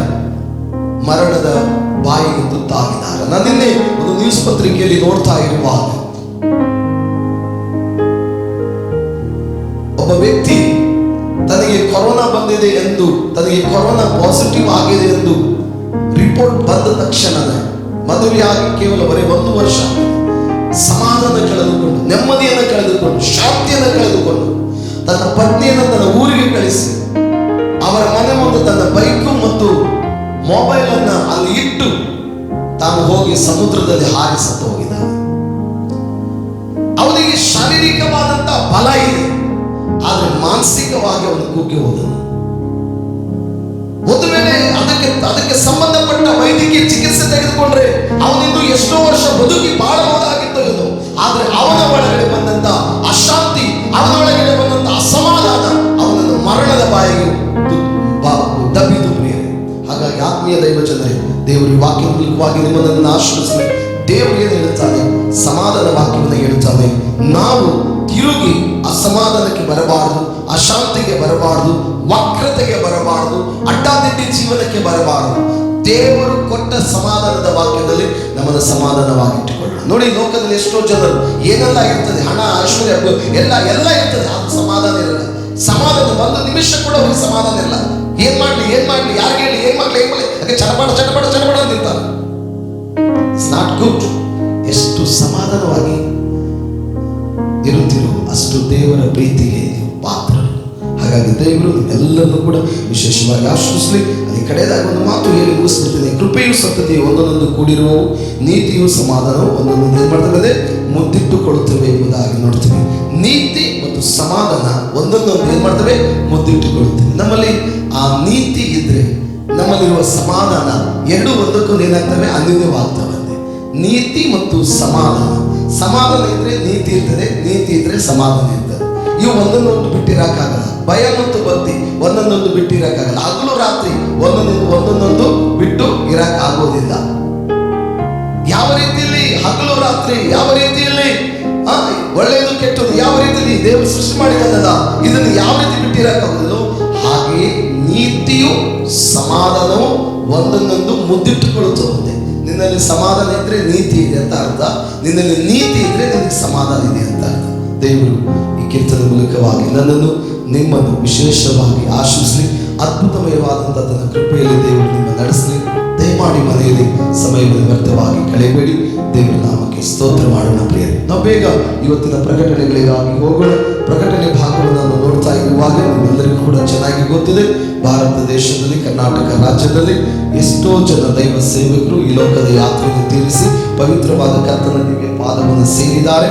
ಅವರು ಅಗಲಿ ಹೋಗಿರುವಂತಹ ಅವರ ಕುಟುಂಬಗಳಿಗಾಗಿ, ಸಭೆಗಳಿಗಾಗಿ, ಅವರ ಮಕ್ಕಳಿಗಾಗಿ ದಯಮಾಡಿ ನೀವು ಪ್ರಾರ್ಥನೆ ಮಾಡಿ. ಮತ್ತು ಎರಡನೇದಾಗಿ ನಮಗೆಲ್ಲ ಚೆನ್ನಾಗಿ ಗೊತ್ತಿದೆ, ಈ ಲಾಕ್ಡೌನ್ ಯಾವಾಗ ಕ್ಲೋಸ್ ಆಗ್ತದೆ, ಮುಗಿತದೆ, ನಮಗೆ ಯಾರಿಗೂ ಕೂಡ ಗೊತ್ತಿಲ್ಲದಿರುವಂತಹ ಅವಸ್ಥೆಯಲ್ಲಿ ಇರುವುದರಿಂದ ದಯಮಾಡಿ ಈ ಲಾಕ್ಡೌನ್ ಮುಗಿಯುವವರೆಗೂ, ಸರ್ಕಾರದ ನಿಯಮಗಳು ಲಾಕ್ಡೌನ್ಗಳು ಮುಗಿಯುವವರೆಗೂ ಸಾಧ್ಯವಾದಷ್ಟು ಮಟ್ಟಿಗೆ ನಿಮ್ಮ ಮನೆಯಲ್ಲಿ ನಿಮ್ಮನ್ನು ನೀವು ಸಂರಕ್ಷಣೆಯಾಗಿ ಕಾಪಾಡಿಕೊಂಡ್ರಿ. ಒಂದು ವೇಳೆ ಅನಾವಶ್ಯಕವಾಗಿ ಯಾರು ಕೂಡ ಹೊರಗಡೆ ತಿರುಗಾಡಬೇಡಿ. ಒಂದು ವೇಳೆ ಅವಶ್ಯವಾಗಿ ಹೋಗಲೇಬೇಕಾದಂಥ ಸಂದರ್ಭ ಪ್ರಸಂಗ ನಿಮ್ಮ ಜೀವಿತದಲ್ಲಿ ಬಂದರೆ ಖಂಡಿತವಾಗಿ ಮಾಸ್ಕ್ ಮತ್ತು ಸ್ಯಾನಿಟೈಸರ್ ಜೊತೆಯಲ್ಲಿ ಮನೆಯಿಂದ ಹೊರಗಡೆ ಹೋಗಿ. ಮತ್ತು ಇವತ್ತು ಬರ್ತಿರುವಂತಹ ಹೊಸ ಕಾಯಿಲೆಗಳು ಹೆಚ್ಚಾಗಿ ಮಕ್ಕಳ ಮೇಲೆ ದುಷ್ಪರಿಣಾಮವನ್ನು ಬೀರುತ್ತಾ ಇರುವ ಕಾರಣದಿಂದ ಸಾಧ್ಯವಾದಷ್ಟು ಮಕ್ಕಳನ್ನು ಅನಾವಶ್ಯಕವಾಗಿ ಹೊರಗಡೆ ಕಳಿಸಬೇಡಿ. ಬಿಸಿಲಲ್ಲಿ ಮಕ್ಕಳನ್ನು ಆಡುವುದಕ್ಕೆ ಬಿಡಬೇಡಿ. ಸಾಧ್ಯವಾದಷ್ಟು ಮಟ್ಟಿಗೆ ಮಕ್ಕಳನ್ನು ಬಹಳಷ್ಟು ಜಾಗರೂಕತೆಯಿಂದ ನೀವು ಕಾಪಾಡಿಕೊಳ್ಳ್ರಿ. ಮತ್ತು ಲಸಿಕೆ ವಿಷಯದಲ್ಲಿ ಬಂದಾಗ ಅನೇಕರು ಲಸಿಕೆಯನ್ನು ಹಾಕಿಸಿಕೊಳ್ಬೇಕು ಬೇಡವಂತ ಅನೇಕರು ಕೇಳುವಂತ ಒಂದು ಅವಸ್ಥೆಗಳಿದ್ದಾವೆ. ದಯಮಾಡಿ ಅವಕಾಶ ಸಿಕ್ಕರೆ, ಅನುಕೂಲವಾಗಿದ್ರೆ ಖಂಡಿತವಾಗಿ ಈ ಲಸಿಕೆಯನ್ನ ನೀವು ಹಾಕಿಸಿಕೊಳ್ಳಬಹುದು.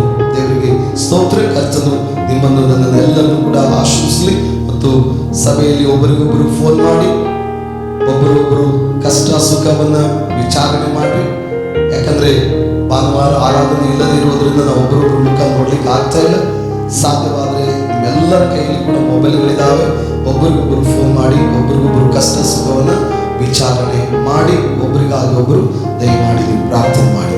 ಲಾಕ್ಡೌನ್ ಮುಗಿದ ಮೊದಲನೆಯ ಸಂಡೇ ನಾವು ಒಂದು ಅದ್ಭುತವಾದಂಥ ಪ್ರಾರ್ಥನಾ ಕೂಟವನ್ನು ಇಟ್ಟುಕೊಂಡು ನಾವು ಮತ್ತೆ ಕರ್ತನ ಸಾಧನೆಗೆ ನಿರಂತರವಾಗಿ ಕರ್ತನ ಆಲಯದಲ್ಲಿ ಕರ್ತನ ಆರಾಧನೆ ಮಾಡೋದಕ್ಕಾಗಿ ಹೋಗೋಣ. ಅಲ್ಲಿವರೆಗೂ ನಿತ್ಯವೂ ಒಂದು ಸಂದೇಶ ಯೂಟ್ಯೂಬ್ನಲ್ಲಿ ಮತ್ತು ನಿತ್ಯವೂ ಸಾಧ್ಯವಾದಷ್ಟು ಮಟ್ಟಿಗೆ ಪ್ರಯತ್ನ ಮಾಡ್ತದೆ. ನಿತ್ಯವೂ ಒಂದು ಸಂದೇಶ ಫೇಸ್ಬುಕ್ ಮತ್ತು ಯೂಟ್ಯೂಬ್ನಲ್ಲಿ ಬರ್ತದೆ. ದಯಮಾಡಿ ನೀವು ಆಲಿಸ್ರಿ, ವೀಕ್ಷಣೆ ಮಾಡ್ರಿ, ನನ್ನ ಜೊತೆಯಲ್ಲಿ ಪ್ರಾರ್ಥನೆಯಲ್ಲಿ ಪಾಲುಗಾರಾಗ್ರಿ. ಕರ್ತನು ನಿಮ್ಮನ್ನು ವಿಶೇಷವಾಗಿ ಆಶೀರ್ವದಿಸಲಿ. ಸರ್ವಶಕ್ತನಾದ ಯೇಸು ಕ್ರಿಸ್ತನ ಘನವಾದ ಅದ್ಭುತವಾದಂಥ ನಾಮಕ್ಕೆ ಸ್ತೋತ್ರ. ಆತ್ಮೀಯ ಸಹೋದರ ಸಹೋದರಿ, ನಾವು ಇವತ್ತು ನಾವಿರುವ ಸ್ಥಳಗಳಲ್ಲಿ ದೇವರ ವಾಕ್ಯವನ್ನು ಕೇಳುವುದಕ್ಕಾಗಿ ಒಂದು ಅಮೂಲ್ಯವಾದಂಥ ಸಮಯವನ್ನು ನಾವು ಪ್ರತ್ಯೇಕ ಮಾಡೋಣ. ನೋಡಿ, ಇವತ್ತು ನಮ್ಮೆಲ್ಲರಿಗೂ ಕೂಡ ಬಹಳ ಜ್ಞಾನ ಇದೆ, ನಮಗೆ ತುಂಬಾ ತಿಳುವಳಿಕೆ ಇದೆ, ನಾವೆಲ್ಲ ಬಹಳ ಬುದ್ಧಿವಂತರು. ಇನ್ನೊಬ್ಬರು ಬುದ್ಧಿ ಹೇಳುವಾಗ ನನಗೆಲ್ಲ ಗೊತ್ತಾಯ್ತು ಅಂತೇಳಿ ಮನಸ್ಸಿನಲ್ಲಿ ಯಾವಾಗಲೂ ಅನ್ಕೊಳ್ತಾ ಇದ್ದೆ ಅಲ್ವಾ? ಯಾರಾದ್ರೂ ನಮ್ಗೆ ಏನಾದ್ರೂ ಒಳ್ಳೇದು ಹೇಳುವಾಗ ನೀನೇನು ಹೇಳೋದೈತಿ ನನಗೆಲ್ಲ ಗೊತ್ತಾಯ್ತು ಅನ್ನುವಷ್ಟು ಮಹಾ ಬುದ್ಧಿವಂತರು. ಆದರೂ ದೇವರ ವಾಕ್ಯಕ್ಕೆ ನಾವು ಬಂದಾಗ, ಕರ್ತನಾದ ಯೇಸು ಕ್ರಿಸ್ತನಲ್ಲಿ ನಾವು ಬಂದಾಗ, ತಂದೆಯಾದ ದೇವರ ಬಳಿಗೆ ಬಂದಾಗ, ಸಾಯುವವರೆಗೂ ಬುದ್ಧಿ ವಿಷಯದಲ್ಲಿ ಕಲಿಯುವ ವಿದ್ಯಾರ್ಥಿಗಳು ನಾನು ಮತ್ತು ನೀವಾಗಿದೆ. ಹಾಗಾಗಿ ಇವತ್ತು ಆ ವಿಷಯದಲ್ಲಿ ಸ್ವಲ್ಪ ಸಮಯ ದಿನದಲ್ಲಿ ನಾವು ದೇವರ ವಾಕ್ಯವನ್ನ ಧ್ಯಾನ ಮಾಡಿಕೊಳ್ಳೋಣ. ಜ್ಞಾನೋಕ್ತಿಗಳ ಪುಸ್ತಕ ನಾವು ತೆರೆಯೋಣ. ಎಲ್ಲರೂ ಕೂಡ ನಿಮ್ಮ ಮನೆಗಳಲ್ಲಿ ದಯಮಾಡಿ ಬೈಬಲ್ ತೆರೆಯಿರಿ. ಎಲ್ಲರ ಕೈಗೆ ಬೈಬಲ್ ಇರಲಿ ಪ್ರಿಯರು. ನೀವು ಎಲ್ಲಿದ್ದೀರಿ, ನೀವಿರೋ ಸ್ಥಳದಲ್ಲಿ ನಿಮ್ಮ ಕೈಯಲ್ಲಿ ಬೈಬಲ್ ಇರಲಿ ಖಂಡಿತವಾಗಿ. ಜ್ಞಾನೋಕ್ತಿಗಳ ಪುಸ್ತಕ 2ನೇ ಅಧ್ಯಾಯ 2, 3, 4 ವಚನಗಳನ್ನು ನಾವು ಧ್ಯಾನಿಸುವಾಗ ನಾನು ಓದ್ತೇನೆ. ಎಲ್ಲರೂ ಶ್ರದ್ಧೆಯಿಂದ ನೀವು ಕೇಳಬೇಕು. ನಿನ್ನ ಕಿವಿಯನ್ನು ಜ್ಞಾನದ ಕಡೆಗೂ ನಿನ್ನ ಹೃದಯವನ್ನು ವಿವೇಕದ ಕಡೆಗೂ ತಿರುಗಿಸು. ಬುದ್ಧಿಗಾಗಿ ಮೊರೆಯಿಟ್ಟು ವಿವೇಕಕ್ಕಾಗಿ ಕೂಗಿಕೊಂಡು ಅದನ್ನ ಬೆಳ್ಳಿಯಂತೆಯೂ ನಿಕ್ಷೇಪದಂತೆಯೂ ಅದನ್ನೇನ್ ಮಾಡು, ಹುಡುಕು ಎಂದು ದೇವರ ವಾಕ್ಯದಲ್ಲಿ ನೋಡ್ತೇವೆ. 31 ಜ್ಞಾನೋಕ್ತಿಗಳು ಭಕ್ತನಾದಂಥ ಸೊಲೊಮೋನನು ಬಹಳ ಸುಂದರವಾಗಿ ಬರೆದರು. ಪ್ರತಿ ಜ್ಞಾನೋಕ್ತಿಯಲ್ಲಿ ದೈವಿಕವಾದಂಥ ಅದ್ಭುತಮಯವಾದಂಥ ದಿವ್ಯ ಜ್ಞಾನೋಕ್ತಿಗಳಲ್ಲಿ ಅಡಕವಾಗಿದೆ ಪ್ರಿಯರೇ. ಕೀರ್ತನೆಗಳು ನಾವು ದೇವರ ಸಾನ್ನಿಧ್ಯದಲ್ಲಿ ಹೇಗೆ ಪ್ರಾರ್ಥಿಸಬೇಕು, ಯಾವಾಗ ಪ್ರಾರ್ಥಿಸಬೇಕು, ಏನು ಪ್ರಾರ್ಥಿಸಬೇಕು, ದೇವರೊಂದಿಗೆ ಹೇಗೆ ಸಮಯ ಕಳೆಯಬೇಕು, ಯಾವ ಸಮಯಕ್ಕೆ, ಯಾವ ಕಾಲಕ್ಕೆ, ಯಾವ ಗಳಿಗೆಗೆ, ಎಂಥ ಪ್ರಸಂಗಕ್ಕೆ ಏನು ಕರ್ತನಲ್ಲಿ ಬೇಡ್ಬೇಕನ್ನೋದನ್ನ ಕಲಿಸಿಕೊಡ್ತದೆ. ಜ್ಞಾನೋಕ್ತಿ ಈ ಲೋಕದಲ್ಲಿ ಹೇಗೆ ಜೀವಿಸಬೇಕು, ಎಲ್ಲಿ ಯಾವಾಗ ಹೇಗೆ ಮಾತಾಡಬೇಕು, ಎಲ್ಲಿ ಯಾವಾಗ ಹೇಗೆ ಇರಬೇಕು, ಒಟ್ಟಿನಲ್ಲಿ ದೇವರು ಕೊಟ್ಟ ಆಯುಷ್ಯನ ದಿವಸಗಳಲ್ಲಿ ಯಾವ ಜ್ಞಾನದಿಂದ, ಯಾವ ತರವಾದ ದಿವ್ಯ ಜ್ಞಾನದಿಂದ ನಾವು ಬದುಕಿ ಬಾಳ್ಬೇಕು, ಹೇಗೆ ಬದುಕಿ ಬಾಳ್ಬೇಕು, ಹೇಗೆ ಮಾತಾಡಬೇಕು, ಹೇಗೆ ನಡೆಯಬೇಕು, ಹೇಗೆ ನುಡಿಬೇಕು ಅನ್ನುವುದನ್ನ ಜ್ಞಾನೋಕ್ತಿ ನಮಗೆ ಬಹಳ ಸ್ಪಷ್ಟವಾಗಿ ಜ್ಞಾನೋದಯದ ಬೋಧೆಯನ್ನ ಜ್ಞಾನೋಕ್ತಿ ನಮಗೆ ಕೊಡುವಂಥದ್ದಾಗಿದೆ.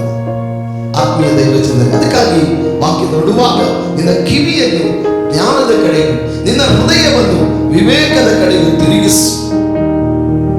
ಬುದ್ಧಿಗಾಗಿ ಮೊರೆಯಿಡು, ವಿವೇಕಕ್ಕಾಗಿ ಏನ್ ಮಾಡು, ಕೂಗಿಕೋ.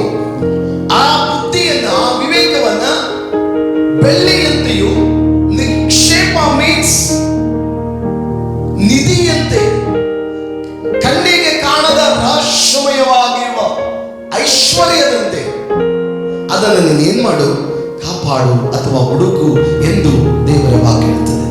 ಹಾಗಾಗಿ ನಾವೆಷ್ಟು ಜಾಣರು, ನಾವೆಷ್ಟು ತಿಳುವಳಿಕೆ ಉಳ್ಳವರು, ನಾವೆಷ್ಟು ಬುದ್ಧಿವಂತರು ಅಂದ್ರಗಳು ಕೂಡ ಕೆಲವು ಸಾರಿ ಪ್ಲಸ್ ಮೀ ನನ್ನನ್ನು ಹಿಡಿದವರು ಮಾತಾಡ್ತದೆ, ಕೆಲವು ಸಾರಿ ಬುದ್ಧಿಹೀನ ಕಾರ್ಯಗಳನ್ನು ಮಾಡ್ತೇವೆ, ಬುದ್ಧಿಹೀನ ಮಾತುಗಳನ್ನು ಮಾತಾಡ್ತೇವೆ, ಬುದ್ಧಿಹೀನ ವಿಚಾರಗಳನ್ನು ಮಾಡ್ತೇವೆ, ಬುದ್ಧಿಹೀನ ಆಲೋಚನೆಗಳನ್ನು ಮಾಡ್ತೇವೆ. ಹಾಗಾಗಿ ನಾವು ಸಾಯುವವರೆಗೂ ಬುದ್ಧಿ ವಿಷಯದಲ್ಲಿ ಬಂದು, ಆತ್ಮಿಕತೆಯ ವಿಷಯದಲ್ಲಿ ಬಂದು, ಆತ್ಮೀಯ ಜ್ಞಾನೋದಯದ ವಿಷಯದಲ್ಲಿ ಬಂದು ನಾವು ವಿದ್ಯಾರ್ಥಿಗಳು ಪ್ರಿಯರೇ. ಆದ ಕಾರಣದಿಂದ ವಾಕ್ಯಕ್ಕೆ ಬರುವಾಗ ಎಫೆಸ 5ನೇ ಅಧ್ಯಾಯ 16ನೇ ವಚನ ನಾವು ನೋಡುತ್ತೇವೆ, ಈ ದಿನಗಳು ಕೆಟ್ಟವುಗಳಾಗಿವೆ, ಈ ದಿವಸಗಳು, ಈ ದಿನಗಳು ಕೆಟ್ಟವುಗಳಾಗಿವೆ. ಆದುದರಿಂದ ಕಾಲವನ್ನು ಸುಮ್ಮನೆ ಕಳೆದುಕೊಳ್ಳದೆ ಅದನ್ನು ಬೆಲೆಯುಳ್ಳದೆಂದು ಉಪಯೋಗಿಸಿಕೊಳ್ಳಿರಿ. ನಿನ್ನೆ ಇವತ್ತು ಬರೋಲ್ಲ, ನಿನ್ನೆ ದಿವಸ ಇವತ್ತು ಬರಲ್ಲ, ನಾವು ಕಳೆದ ಕ್ಷಣ ಮರಳಿ ಬರೋದಿಲ್ಲ. ಹಾಗಾಗಿ ದೇವರ ವಾಕ್ಯ ಹೇಳ್ತದೆ, ಕಾಲವನ್ನು ನೀವು ಸುಮ್ಮನೆ ಕಳ್ಕೊಳ್ಬೇಡಿ. ಈ ದಿವಸಗಳು ಎಂತ ದಿವಸಗಳು? ಎಂತ ದಿವಸಗಳು ಅಂದ್ರೆ ಕೆಟ್ಟ ದಿವಸಗಳು. ನಾನು ಕಳೆದ ದಿವಸದಲ್ಲಿ ಕೂಡ ಹೇಳಿದೆ, ಒಳ್ಳೆ ದಿವಸಗಳು ಬರ್ತವೆ, ಒಳ್ಳೆ ದಿವಸಗಳು ಬರ್ತವೆ, ಒಳ್ಳೆ ದಿವಸಗಳು ಬರ್ತವೆ ಎಂದು ನಿರೀಕ್ಷಿಸುವಂತ ಸಮಯ ಮುಗಿದಿದೆ. ಮುಂದೆ ಎಂತ ದಿವಸಗಳು ಬರುವುದಾದ್ರೂ ಕೆಟ್ಟ ದಿವಸಗಳೇ ಬರಬಹುದೇ ವಿನ ಒಳ್ಳೆ ದಿವಸಗಳು ಬರುತ್ತವೆ ಅನ್ನುವಂತ ನಿರೀಕ್ಷೆ ಮನಕುಲ ತನ್ನ ಮನದಿಂದ ತೆಗೆದು ಹಾಕಿದೆ. ಅಂತ ಅವಸ್ಥೆಗಳು, ಅಂತ ಪರಿಸ್ಥಿತಿಗಳು ಇವತ್ತು ನಾವು ನೋಡ್ತಾ ಇದ್ದೇವೆ, ಕೇಳ್ತಾ ಇದ್ದೇವೆ, ಅನುಭವಿಸ್ತಾ ಇದ್ದೇವೆ. ಆದುದರಿಂದ ಈ ದಿವಸಗಳು ಬಹಳ ಕೆಟ್ಟವುಗಳಾಗಿರುವುದರಿಂದ ಕಾಲವನ್ನು ಸುಮ್ಮನೆ ಕಳೆಯದೆ ಅದನ್ನು ಬೆಲೆಯುಳ್ಳದೆಂದು ನೀನು ಉಪಯೋಗ ಮಾಡಿಕೊಳ್ಳಬೇಕು. 5ನೇ ಅಧ್ಯಾಯ 17ನೇ ವಚನ ಹೇಳುತ್ತದೆ, ಬುದ್ಧಿಹೀನನಾಗಿ ನಡೆಯದೆ ಅಥವಾ ಬುದ್ಧಿಹೀನರಾಗಿ ನಡೆಯದೆ ದೇವರ ಚಿತ್ತವೇನೆಂದು ತಿಳಿದುಕೊಂಡು ನೀನು ನಡೆ ಎಂಬುದಾಗಿ ಬೈಬಲ್ ಹೇಳ್ತಾ ಇದೆ. ವಿಚಾರಿಸಿ ತಿಳಿದುಕೋ ಅಂತ ಹೇಳ್ತಾ ಇದೆ. ಬುದ್ಧಿಹೀನರಾಗಿ ನಡೆಯಬೇಡ. ನನ್ನ ಆತ್ಮೀಯ ಸಹೋದರನೇ, ಆತ್ಮೀಯ ಸಹೋದರಿಯೇ, ದೇವರು ಅದ್ಭುತವಾದಂತ ನನ್ನ ಜ್ಞಾನ ಭಂಡಾರದಲ್ಲಿ ಆಶ್ಚರ್ಯಕರಮಯವಾದ, ಅಗಮ್ಯಮಯವಾದಂತ ಜ್ಞಾನವನ್ನು ದೇವರು ಕೂಡಿಸಿಟ್ಟಿದ್ದಾರೆ. ಅದಕ್ಕೆ ದೇವರ ವಾಕ್ಯ ಹೇಳ್ತದೆ, ಯಾಕೋಬನ ಗ್ರಂಥದಲ್ಲಿ, ಯಾವನಿಗಾದರೂ ಜ್ಞಾನ ಕಡಿಮೆಯಾಗಿದ್ರೆ ಏನ್ ಮಾಡಲೇನು, ಕರ್ತನ ಬಳಿಗೆ ಬಂದು ಅದನ್ನು ಹೊಂದಿಕೊಳ್ಳಲಿ ಎಂಬುದಾಗಿರುತ್ತದೆ. ಕೇಳಿಕೊಳ್ಳಲಿ ಅಂತ ಹಂಗಿಸಲಾರದೆ ದೇವರನ್ನು ಮೇ ಬಿ ಯಾಕೋಬ 1:4 ನಾವು ನೋಡುತ್ತೇವೆ, ಯಾವನಿಗಾದ್ರೂ ಜ್ಞಾನ ಕಡಿಮೆಯಾಗಿದ್ರೆ ಅವನು ದೇವರ ಕಡೆಯನ್ನು ಕೇಳಿಕೊಳ್ಳಿ ಅಂತೇಳಿ. ಹಾಗಾಗಿ ಪ್ರಿಯ ದೇವ ಜನರೇ, ಇವತ್ತು ಬುದ್ಧಿವಾದ ಯಾರಾದ್ರೂ ಹೇಳಿದ್ರೆ, ಯಾರಾದ್ರೂ ನಿನಗೆ ಒಳ್ಳೆ ಮಾತು ಹೇಳಿದ್ರೆ, ಯಾರಾದ್ರೂ ನಿನಗೆ ಹಿತವಚನ ಹೇಳಿದ್ರೆ, ಯಾರಾದ್ರೂ ನಿನಗೆ ಒಳ್ಳೆಯದನ್ನು ಹೇಳಿದ್ರೆ, ಖಂಡಿತವಾಗಿ ಅದನ್ನು ಎಕ್ಸ್ಪೆಕ್ಟ್ ಮಾಡು, ಮೀನ್ಸ್ ಸ್ವೀಕಾರ ಮಾಡು, ಅದರಂತೆ ನಡೆಯುವುದಕ್ಕೆ ನೀನು ಪ್ರಯತ್ನ ಮಾಡು. ನಾವು ಬೇಗನೆ ಹೋಗೋಣ. ಇವತ್ತಿನ ಸಂದೇಶ ನಮಗೆ ಬುದ್ಧಿ ವಿಷಯದಲ್ಲಿ ಬಂದಾಗ 7 ಅಂಶಗಳನ್ನ ನಾನು ಕಳೆದ ದಿವಸದಲ್ಲಿ ಧ್ಯಾನಿಸ್ತಾ ಇದ್ದೆ. ಒಂದು ಆತ್ಮಿಕವಾದಂಥ ಗ್ರಂಥದ ಒಂದು ಚಿಕ್ಕ ಕಿರು ಪುಸ್ತಕದ ಅಡಿಯಲ್ಲಿ 7 ಬುದ್ಧಿ ಮಾತುಗಳು ಅಂತ ಹೇಳಿ ಒಂದು ಶಿರೋನಾಮದ ಅಡಿಯಲ್ಲಿ ಆತ್ಮಿಕವಾದಂಥ ಕಿರು ಪುಸ್ತಕದಲ್ಲಿ ಧ್ಯಾನಿಸ್ತಾ ಇದೆ. ಅದರಲ್ಲಿ 3 ನಿಮಗೆ ನಾನು ಪ್ರಸ್ತಾಪಿಸಬೇಕು, ನಿಮಗೆ ವಾಕ್ಯಾನುಸಾರವಾಗಿ ಹೇಳಬೇಕು ಎಂದು ಅಂದುಕೊಂಡಿದ್ದೇನೆ. ಅದರಲ್ಲಿ ಮೊದಲನೇ ವಿಷಯಕ್ಕೆ ನಾವು ಹೋಗೋಣ ಬೇಗನೆ, ಯಾಕಂದ್ರೆ ನಾವು ಲೈವ್ ನಲ್ಲಿ ಇರುವುದರ ಮೂಲಕವಾಗಿ ವೆರಿ ಶಾರ್ಟ್ ಅಂಡ್ ಸ್ವೀಟ್ ಸಂದೇಶ ನಮಗೆ ಬೇಕಾಗಿದೆ. ಹೀಗಾಗಿ ಒಂದು 10 ನಿಮಿಷ ನಾವು ಬೇಗನೆ ದೇವರ ವಾಕ್ಯಕ್ಕೆ ಹೋಗೋಣ. ದೇವರಿಗೆ ಸ್ತೋತ್ರ ಮಾಡೋಣ. ಪ್ರಿಯರೇ, ಮೊದಲನೇ ವಿಷಯಕ್ಕೆ ಹೋಗುವಾಗ ಇವತ್ತು 7 ಬುದ್ಧಿ ವಾದಗಳನ್ನು ಸತ್ಯವೇದದ ಮೂಲಕವಾಗಿ ಕಲಿಯಲಿಕ್ಕೆ ಇದೆ. ಅದರಲ್ಲಿ 3 ಇವತ್ತು ನಾವು ಧ್ಯಾನಿಸೋಣ. ಇನ್ನು ಉಳಿದಿರುವ 4 ದೇವರ ಚಿತ್ರದ ಮುಂದಿನ ಸಂಚಿಕೆಯಲ್ಲಿ ನಾವು ನೋಡೋಣ. ಪ್ರಿಯರೇ, 1 ಕೊರಿಂಥ ಪುಸ್ತಕ ಅದರ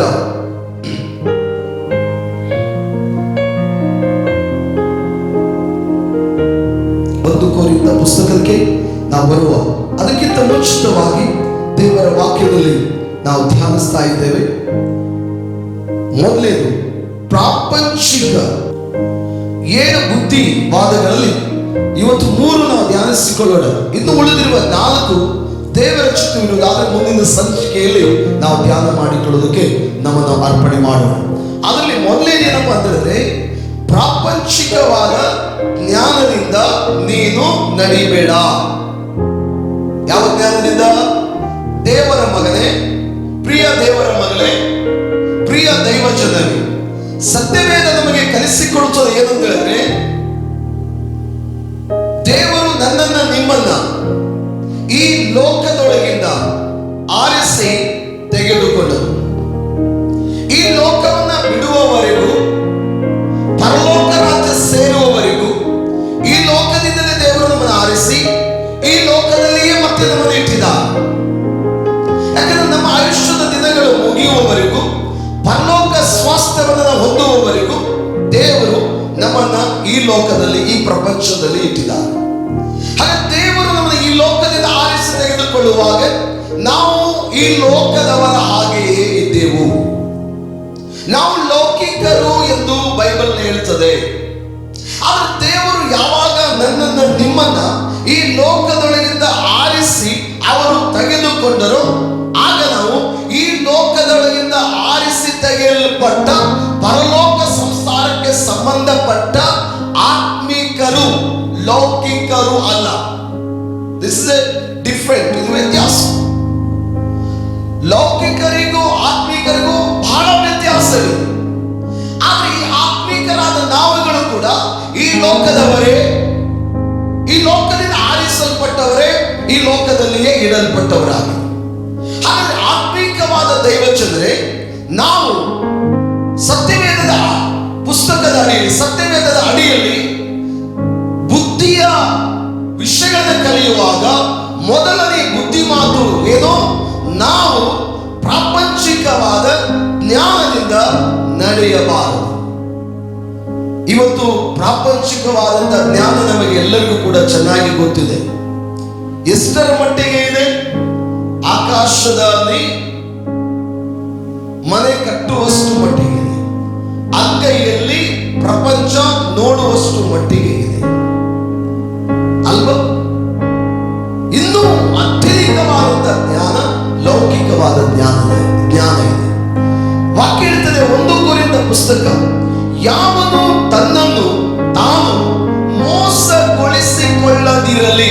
ಯಾರಾದರೂ ಸರಿ, ಯಾವನು ತನ್ನನ್ನು ತಾನು ಮೋಸಗೊಳಿಸಿಕೊಳ್ಳದೇ ಇರಲಿ, ತಾನು ನಿಮ್ಮಲ್ಲಿ ಲೋಕ ಸಂಬಂಧದವನಾಗಿಯೂ ಜ್ಞಾನಿಯಾಗಿ ಇದ್ದೇನೆ ಎಂದು ಭಾವಿಸಿಕೊಳ್ಳುವವನು ಜ್ಞಾನಿಯಾಗುವಂತೆ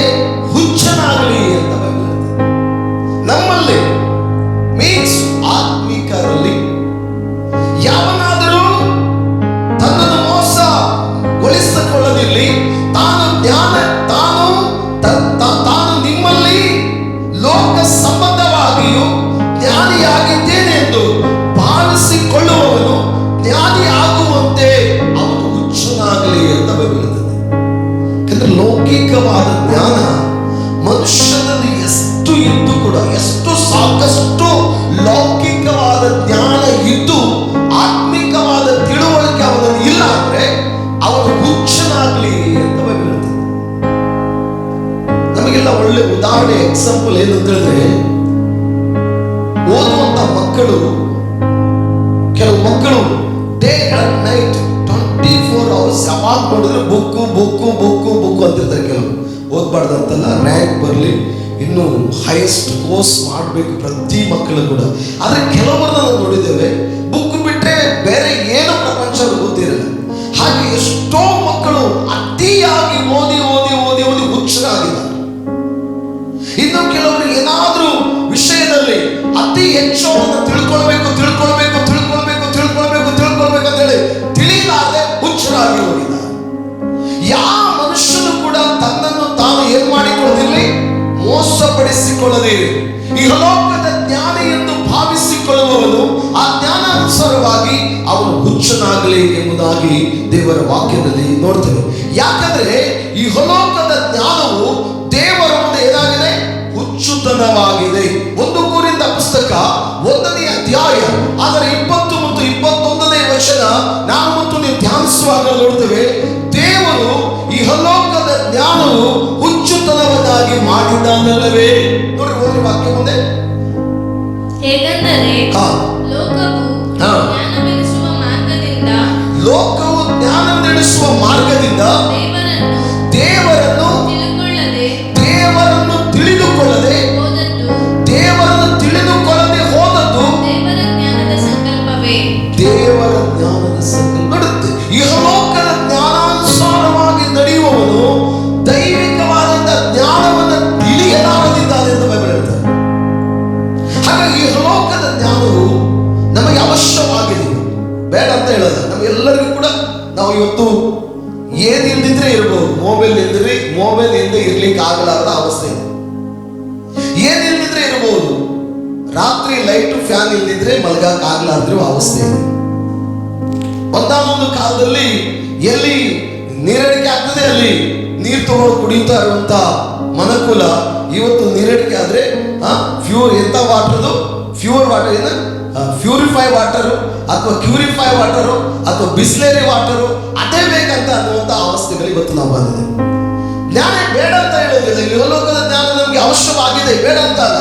ಆದರೆ ಇಹಲೋಕದ ಅತಿ ಜ್ಞಾನದಲ್ಲಿ ಮುಳುಗಿ ಪರಲೋಕದ ದೈವ ಜ್ಞಾನ ಅಥವಾ ತನ್ನನ್ನು ಸೃಷ್ಟಿ ಮಾಡಿದ ಸೃಷ್ಟಿಕರ್ತನಾದ ದೈವ ಜ್ಞಾನ ತಿಳಿಯದೇ ಇರುವುದು ಅಜ್ಞಾನ. ಹಾಗಾಗಿ ದೇವರ ವಾಕ್ಯ ಹೇಳುವಾಗ 1ನೇ ಅಧ್ಯಾಯ ಅದರ 21ನೇ ವಚನ ನೀವು ಓದಿದ ಪ್ರಕಾರವಾಗಿ ಏನಂತ ನೋಡ್ತಾ ಇದ್ದೇವೆ ನಾವು, ಇಹಲೋಕದ ಜ್ಞಾನಾನುಸಾರದಲ್ಲಿ ಇರುವವನು ದೈವ ಜ್ಞಾನವನ್ನು ತಿಳಿಯದೇ ಇರುವುದು ಅದು ಬಹಳ ಭಯಂಕರ ಅಥವಾ ಹುಚ್ಚುತನವಾಗಿದೆ. ಅದೇ 1 ಕೊರಿಂಥ ಪುಸ್ತಕ 1ನೇ ಅಧ್ಯಾಯ 27ನೇ ವಚನದಲ್ಲಿ ನೋಡುವಾಗ ದೇವರು ಜ್ಞಾನಿಗಳನ್ನು ನಾಚಿಕೆ ಪಡಿಸುವುದಕ್ಕಾಗಿ ಈ ಲೋಕದ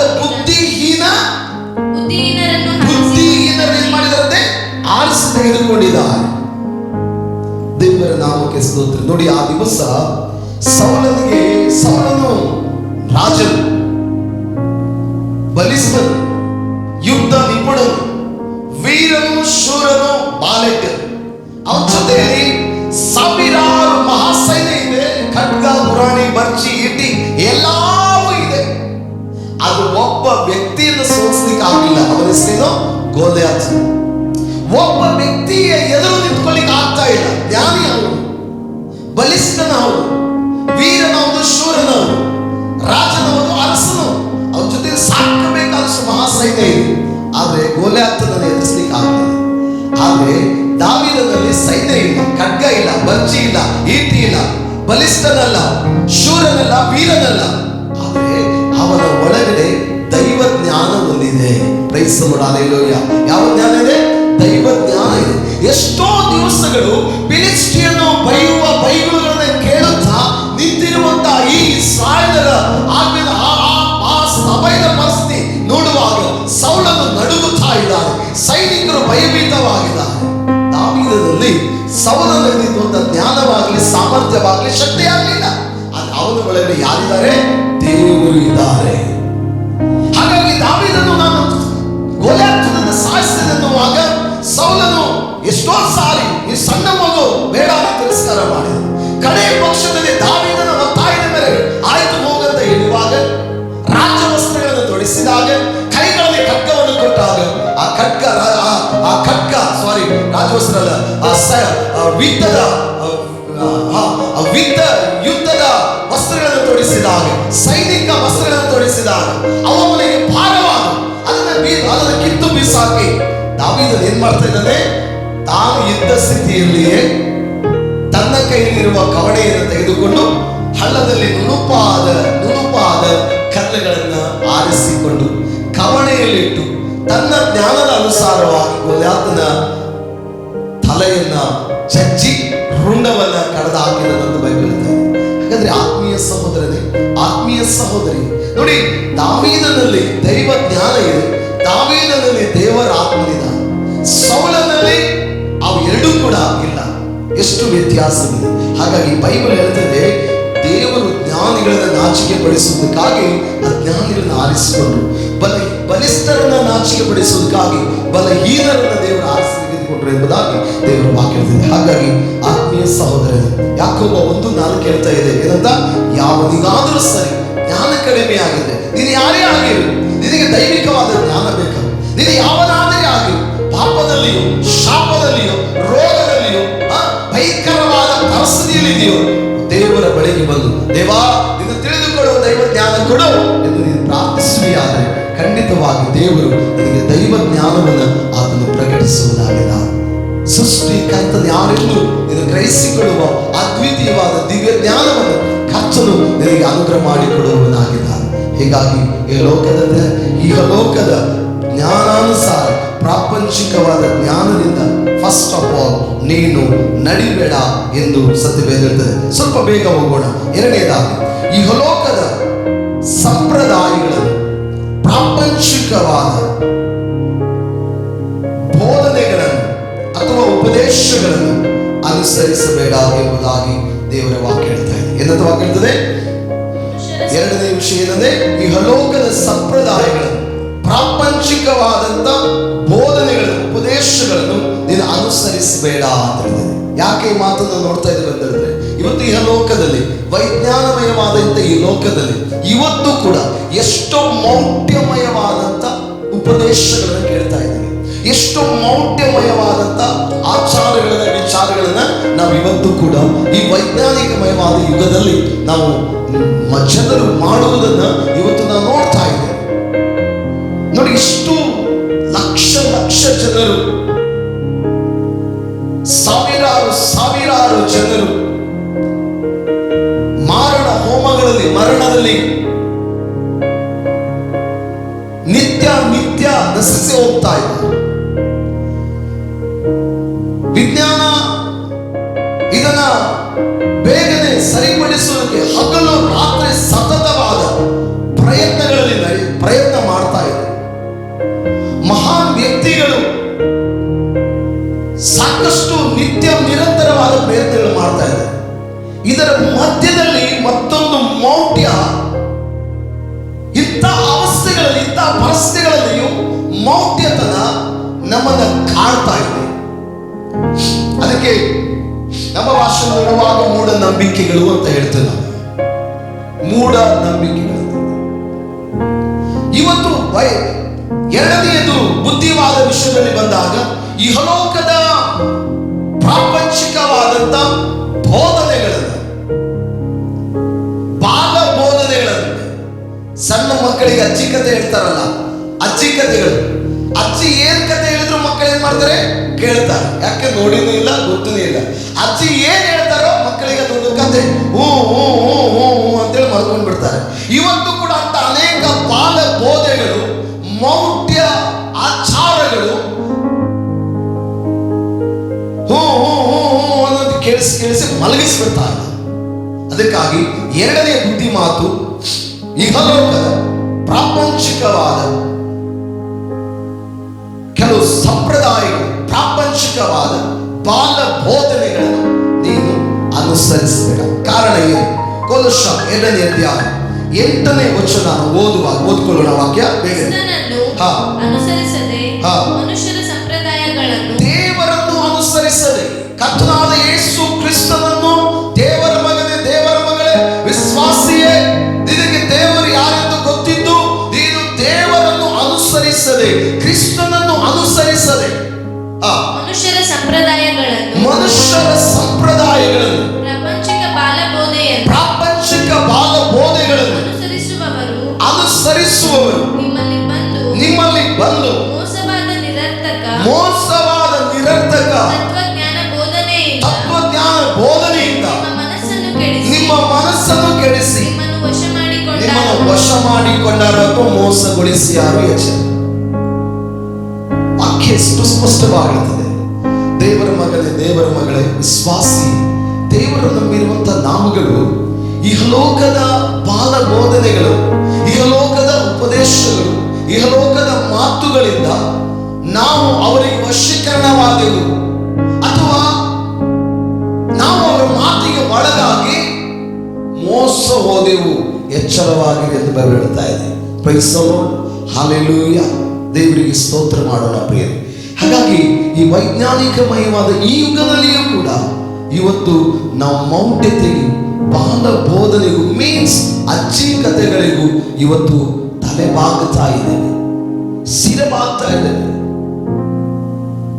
ಆದರೆ ದೇವರ ಮಗನೇ, ದೇವರ ಮಗಳೇ, ನೀನು ಅದಕ್ಕೆ ಒಳಗಾಗಬೇಡ, ನೀನು ವಂಚಿಸಲ್ಪಡಬೇಡ, ನೀನು ಮೋಸ ಹೋಗಬೇಡ, ನೀನು ಅವರಿಗೆ ವಶೀಕರಣವಾಗಿಯೇ ಎಚ್ಚರವಾಗಿರು ಅಂತ ದೇವರ ವಾಕ್ಯ ಹೇಳ್ತಿದೆ.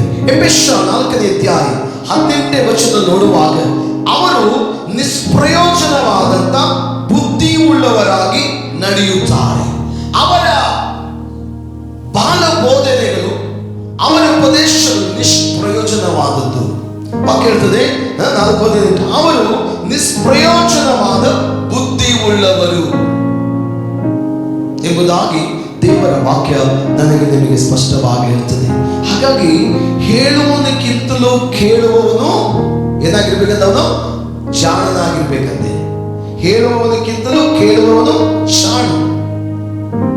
ಒಂದು ಕಾಲ ಇತ್ತು, ನಾವು ಓದುವ ಸಮಯದಲ್ಲಿ ಟೀಚರ್ಸ್ಗೆ, ನಮ್ಮ ಸರ್ಗಳಿಗೆ ಏನಾದ್ರೂ ಪ್ರಶ್ನೆ ಮಾಡಿದ್ರೆ ಅವರು ಬಹಳ ಖುಷಿ ಪಡ್ತಿದ್ರು. ಆದ್ರೆ ಯಾವ ವಿಷಯದಲ್ಲಿ ಅಂದ್ರೆ, ಇವನಿಗೆ ಕಲಿಯುವ ಆಸೆ ಇದೆ, ಇವನಿಗೆ ತಿಳ್ಕೊಳ್ಳುವಂತ ಬಯಕೆ ಇದೆ ಅಂತೇಳಿ ಅವ್ರಿಗೆ ಬಹಳ ಖುಷಿ ಆಗ್ತದೆ. ಇವತ್ತು ಯಾರು ಪ್ರಶ್ನೆ ಮಾಡಂಗಿಲ್ಲ. ಪ್ರಶ್ನೆ ಮಾಡಿದ್ರೆ ನಿನಗೆ ಆಗ್ಬೇಕಾದೆಲ್ಲ ಅನ್ನುವಂಥ ಅವಸ್ಥೆಗಳಲ್ಲಿ ಇವತ್ತು ನಾವು ಜೀವಿಸ್ತಾ ಇದ್ದೇವೆ. ಹೀಗಾಗಿ ದೇವರ ವಾಕ್ಯ ಹೇಳ್ತದೆ, ಅವರು ನಿಷ್ಪ್ರಯೋಜನವಾದಂತ ಬುದ್ಧಿ ಉಳ್ಳವರಾಗಿರುವುದರಿಂದ ನಿಷ್ಪ್ರಯೋಜನವಾದಂತ ಉಪದೇಶಗಳಿಗೆ, ಮಾತುಗಳಿಗೆ ಕೆಂಗೆಟ್ಟು, ತೆಲಿಗೆಟ್ಟು, ಅದು ಸರಿನಾ, ಇದು ಸರಿನಾ, ಹಾಗೆ ಮಾಡಿದ್ರೆ ಒಳ್ಳೇದ, ಹೀಗೆ ಮಾಡಿದ್ರೆ ಒಳ್ಳೇದ ಅಂತ ಹೇಳಿ ನಿನ್ನನ್ನ ನೀನು ಕೆಡಿಸಿಕೊಳ್ಳದೆ, ನಿನ್ನನ್ನ ನೀನು ಮೋಸಗೊಳಿಸಿಕೊಳ್ಳದೆ, ನಿನ್ನನ್ನ ನೀನು ವಶೀಕರಣವಾಗದೆ ನಿನ್ನನ್ನ ನೀನು ಕ್ರಿಸ್ತನಲ್ಲಿ ಕಾಪಾಡಿಕೋ. ದೇವರ ನಿಯಮಗಳನ್ನು ಅನುಸರಿಸದೆ, ಮನುಷ್ಯರ ಸಂಪ್ರದಾಯಗಳನ್ನು, ಮನುಷ್ಯರ ಅಜ್ಜಿಕತೆಗಳನ್ನು ಕೇಳಿ ನಿನ್ನ ಜೀವನವನ್ನು ಮೋಸಗೊಳಿಸಿಕೊಳ್ಳಬೇಡ ಎಂದು ವಾಕ್ಯ ಹೇಳುವಂಥದ್ದಾಗಿದೆ. ದೇವರ ಪರಿಶುದ್ಧವಾದಂಥ ನಾಮಕ್ಕೆ ಸ್ತೋತ್ರ. ಹಾಗಾದ್ರೆ ಈ ಇಹಲೋಕದ ಏನಂತೆ ಸಾಂಪ್ರದಾಯಿಕವಾದಂಥ ಬಾಲ ಬೋಧೆಗಳಿಗೆ ನಾವೇನಾಗಬಾರ್ದು, ಒಳಗಾಗಬಾರದು ಎಂದು ದೇವರ ವಾಕ್ಯದಲ್ಲಿ ನಾನು ನೀವು ಕಲಿತಾ ಇದ್ದೇವೆ. ಹಾಗಾಗಿ ನಾವು ನಿಷ್ಪ್ರಯೋಜನವಾದಂಥ ಕೆಲಸಕ್ಕೆ ಬಾರದಂಥ ವಿಚಾರಗಳಿಗೂ ಆಚಾರಗಳಿಗೂ ನಾವು ಒಳಗಾಗದೆ ನಮ್ಮನ್ನು ನಾವು ಕ್ರಿಸ್ತ ಯೇಸುವಿನಲ್ಲಿ ನಾವು ಕಾಪಾಡಿಕೊಳ್ಳೋಣ. ಮೂರನೇದಾಗಿ, ಕಡೆಯದಾಗಿ ನೋಡುವಾಗ, ಲೋಕದ ಸಂಪತ್ತು, ಧನ, ಐಶ್ವರ್ಯಗಳು ಅವೇ ನಿಮಗೆ ಆನಂದಕರವಾಗಿ ಇರುವುದು ಬೇಡ. ಏನಂತ ವಾಕ್ಯ ಹೇಳ್ತದೆ? ಲೋಕದ ಏನಂತೆ, ಮೂರನೇ ವಿಷಯ ಏನಂದ್ರೆ, ಲೋಕದ ಸಂಪತ್ತು, ಧನ, ಐಶ್ವರ್ಯಗಳು ಅವೇ ನಿಮಗೆ ಆನಂದವಾಗಿ ಇರುವುದು ಬೇಡ ಎಂಬುದಾಗಿ ನಾವು ಮೂರನೆಯ ವಿಷಯಕ್ಕೆ ನಾವು ಬರ್ತಾ ಇದ್ದೇವೆ. ಹಾಗಾಗಿ ಇವತ್ತು ಲೋಕದಲ್ಲಿ ಧನ ಇದೆ, ಹಣ ಇದೆ, ಐಶ್ವರ್ಯ ಇದೆ, ಸಂಪತ್ತಿದೆ, ಎಲ್ಲವೂ ಸಾಕಷ್ಟು ಇದೆ. ಆದರೆ ಮನುಷ್ಯ ಆ ಧನವೇ ಆ ಐಶ್ವರ್ಯವೇ ತನ್ನ ಸರ್ವಸ್ವವೆಂದು ತಿಳಿದುಕೊಂಡಿದ್ದ. ಆದರೆ ವಿಶ್ವಾಸಿಗಳಾದಂಥ ನೀವು ವಾಕ್ಯ ಹೇಳ್ತದೆ, ಹಣದಾಸೆಯು ಸಕಲ ವಿಧವಾದ ಕೆಟ್ಟತನಕ್ಕೆ ಏನಾಗಿದೆ, ಮೂಲವಾಗಿದೆ. ನೀನಾದರೂ ಇವುಗಳಿಗೆ ಏನಾಗಬೇಡ, ಒಳಗಾಗಬೇಡ ಎಂಬುದಾಗಿ ಹೇಳ್ತದೆ. ಹಾಗಾಗಿ ಲೋಕದ ಸಂಪತ್ತು ಮತ್ತು ಧನ ಐಶ್ವರ್ಯಗಳು ಅವೇ ನಿಮಗೆ ಆನಂದವಾಗಿರುವುದು ಬೇಡ. ಕಾರಣ ಮತ್ತಾಯ ಸುವಾರ್ತೆ 16ನೇ ಅಧ್ಯಾಯ 26ನೇ ವಚನ ನೀವು ಓದಿದ್ರೆ, ಮತ್ತಾಯ 16:26ನೇ ವಚನ ಓದುವಾಗ ಅಲ್ಲಿ ನೋಡ್ತೇವೆ, ಒಬ್ಬ ಮನುಷ್ಯನು ಲೋಕವನ್ನೆಲ್ಲ ಸಂಪಾದನೆ ಮಾಡಿಕೊಂಡು ಪ್ರಾಣ ನಷ್ಟಪಟ್ಟರೆ, ತನ್ನ ಆತ್ಮ ಅಥವಾ ತನ್ನ ಪ್ರಾಣವನ್ನು ನಷ್ಟಪಟ್ಟರೆ ಅವನಿಗೆ ಪ್ರಯೋಜನವೇನು? ಅವರಿಗೆ ಪ್ರಯೋಜನ ಏನು? ಒಬ್ಬ ಮನುಷ್ಯನು ತನ್ನ ಆತ್ಮ, ಇಡೀ ಲೋಕವನ್ನೇ ಸಂಪಾದನೆ ಮಾಡಿ ತನ್ನ ಆತ್ಮವನ್ನ ಹಾಳು ಮಾಡಿಕೊಂಡ್ರೆ, ತನ್ನ ಪ್ರಾಣವನ್ನ ನಷ್ಟಪಡಿಸಿಕೊಂಡ್ರೆ ಅವನಿಗೆ ಏನು ಲಾಭ ಅಂತ. ಹಾಗಾಗಿ ಈ ಲೋಕದಲ್ಲಿರುವಂತಹ ಕೇವಲ ಧನ ಐಶ್ವರ್ಯಗಳು, ಈ ಲೋಕದಲ್ಲಿರುವಂತಹ ಕೇವಲ ಸಿರಿ ಸಂಪತ್ತುಗಳು ಅವೇ ನಿಮ್ಮ ಆನಂದವಾಗಿರಬಾರದು. ನಮ್ಮ ಆನಂದ, ನಮ್ಮ ಸಂತೋಷ ನಮ್ಮ ಕರ್ತನಾದ ಯೇಸು ಕ್ರಿಸ್ತನಲ್ಲಿ. ನಮ್ಮ ಬಯಕೆ, ನಮ್ಮ ಅಪೇಕ್ಷೆ, ನಮ್ಮ ನಂಬಿಕೆ, ನಮ್ಮ ನಿರೀಕ್ಷೆ ನಾವು ಹೊಂದಲಿಕ್ಕಿರುವಂತ, ನಾವು ಪಡೆಯಲಿಕ್ಕಿರುವಂತ ಪರಲೋಕ ರಾಜ್ಯ ಸ್ವಾಸ್ಥತೆ. ಹಾಗಾಗಿ ಈ ಲೋಕದಲ್ಲಿ 70 ವರ್ಷನೋ 80 ವರ್ಷನೋ ಇವತ್ತಿನ ವಾತಾವರಣ ನೋಡ್ಬಿಟ್ರೆ ಯಾವ ಕ್ಷಣ ನಾವಿರೋದು ಲೋಕದಲ್ಲಿ 70 ವರ್ಷನೋ 80 ವರ್ಷನೋ ಅಷ್ಟೇ ನಮಗೆ ಆಯುಷ್ಯ ಕೊಟ್ಟಿರೋದು. ಆದ್ರೆ ಇವತ್ತಿನ ಪರಿಸ್ಥಿತಿ, ಇವತ್ತಿನ ಸ್ಥಿತಿಗತಿ ನೋಡುವಾಗ ಯಾವ ಕ್ಷಣನೋ ಗೊತ್ತಿಲ್ಲ. ಎಲ್ಲರ ಬಾಯಲ್ಲಿ ಇವತ್ತು ಕೇಳ್ತಿದ್ದೇವೆ, ಹೋದ್ರು ವಾಪಸ್ ಬಂದಿಲ್ಲ, ಹೋದ್ರು ವಾಪಸ್ ಬಂದಿಲ್ಲ, ಹೋದವ್ರು ಒಳ್ಳೆ ಬಂದಿಲ್ಲ, ಹೋದವ್ರು ಒಳ್ಳೆ ಬರ್ತಾರೋ ಇಲ್ಲೋ ಗ್ಯಾರಂಟಿನೇ ಇಲ್ಲ ಅನ್ನುವಂಥ ಅವಸ್ಥೆಗಳಲ್ಲಿ ಇವತ್ತು ನಾವು ಜೀವಿಸ್ತಾ ಇದ್ದೇವೆ. ಹಾಗಾಗಿ ಪ್ರಿಯರೇ, ಈ ಲೋಕದಲ್ಲಿ ನಾವು ಸಂತೋಷ ಪಡುವುದು ದೇವರ ವಿಷಯದಲ್ಲಿ, ನಾವು ಸಂತೃಪ್ತಿ ಪಡುವುದು ಪರಲೋಕ ರಾಜ್ಯವನ್ನು ಹೊಂದುವ ವಿಷಯದಲ್ಲಿ.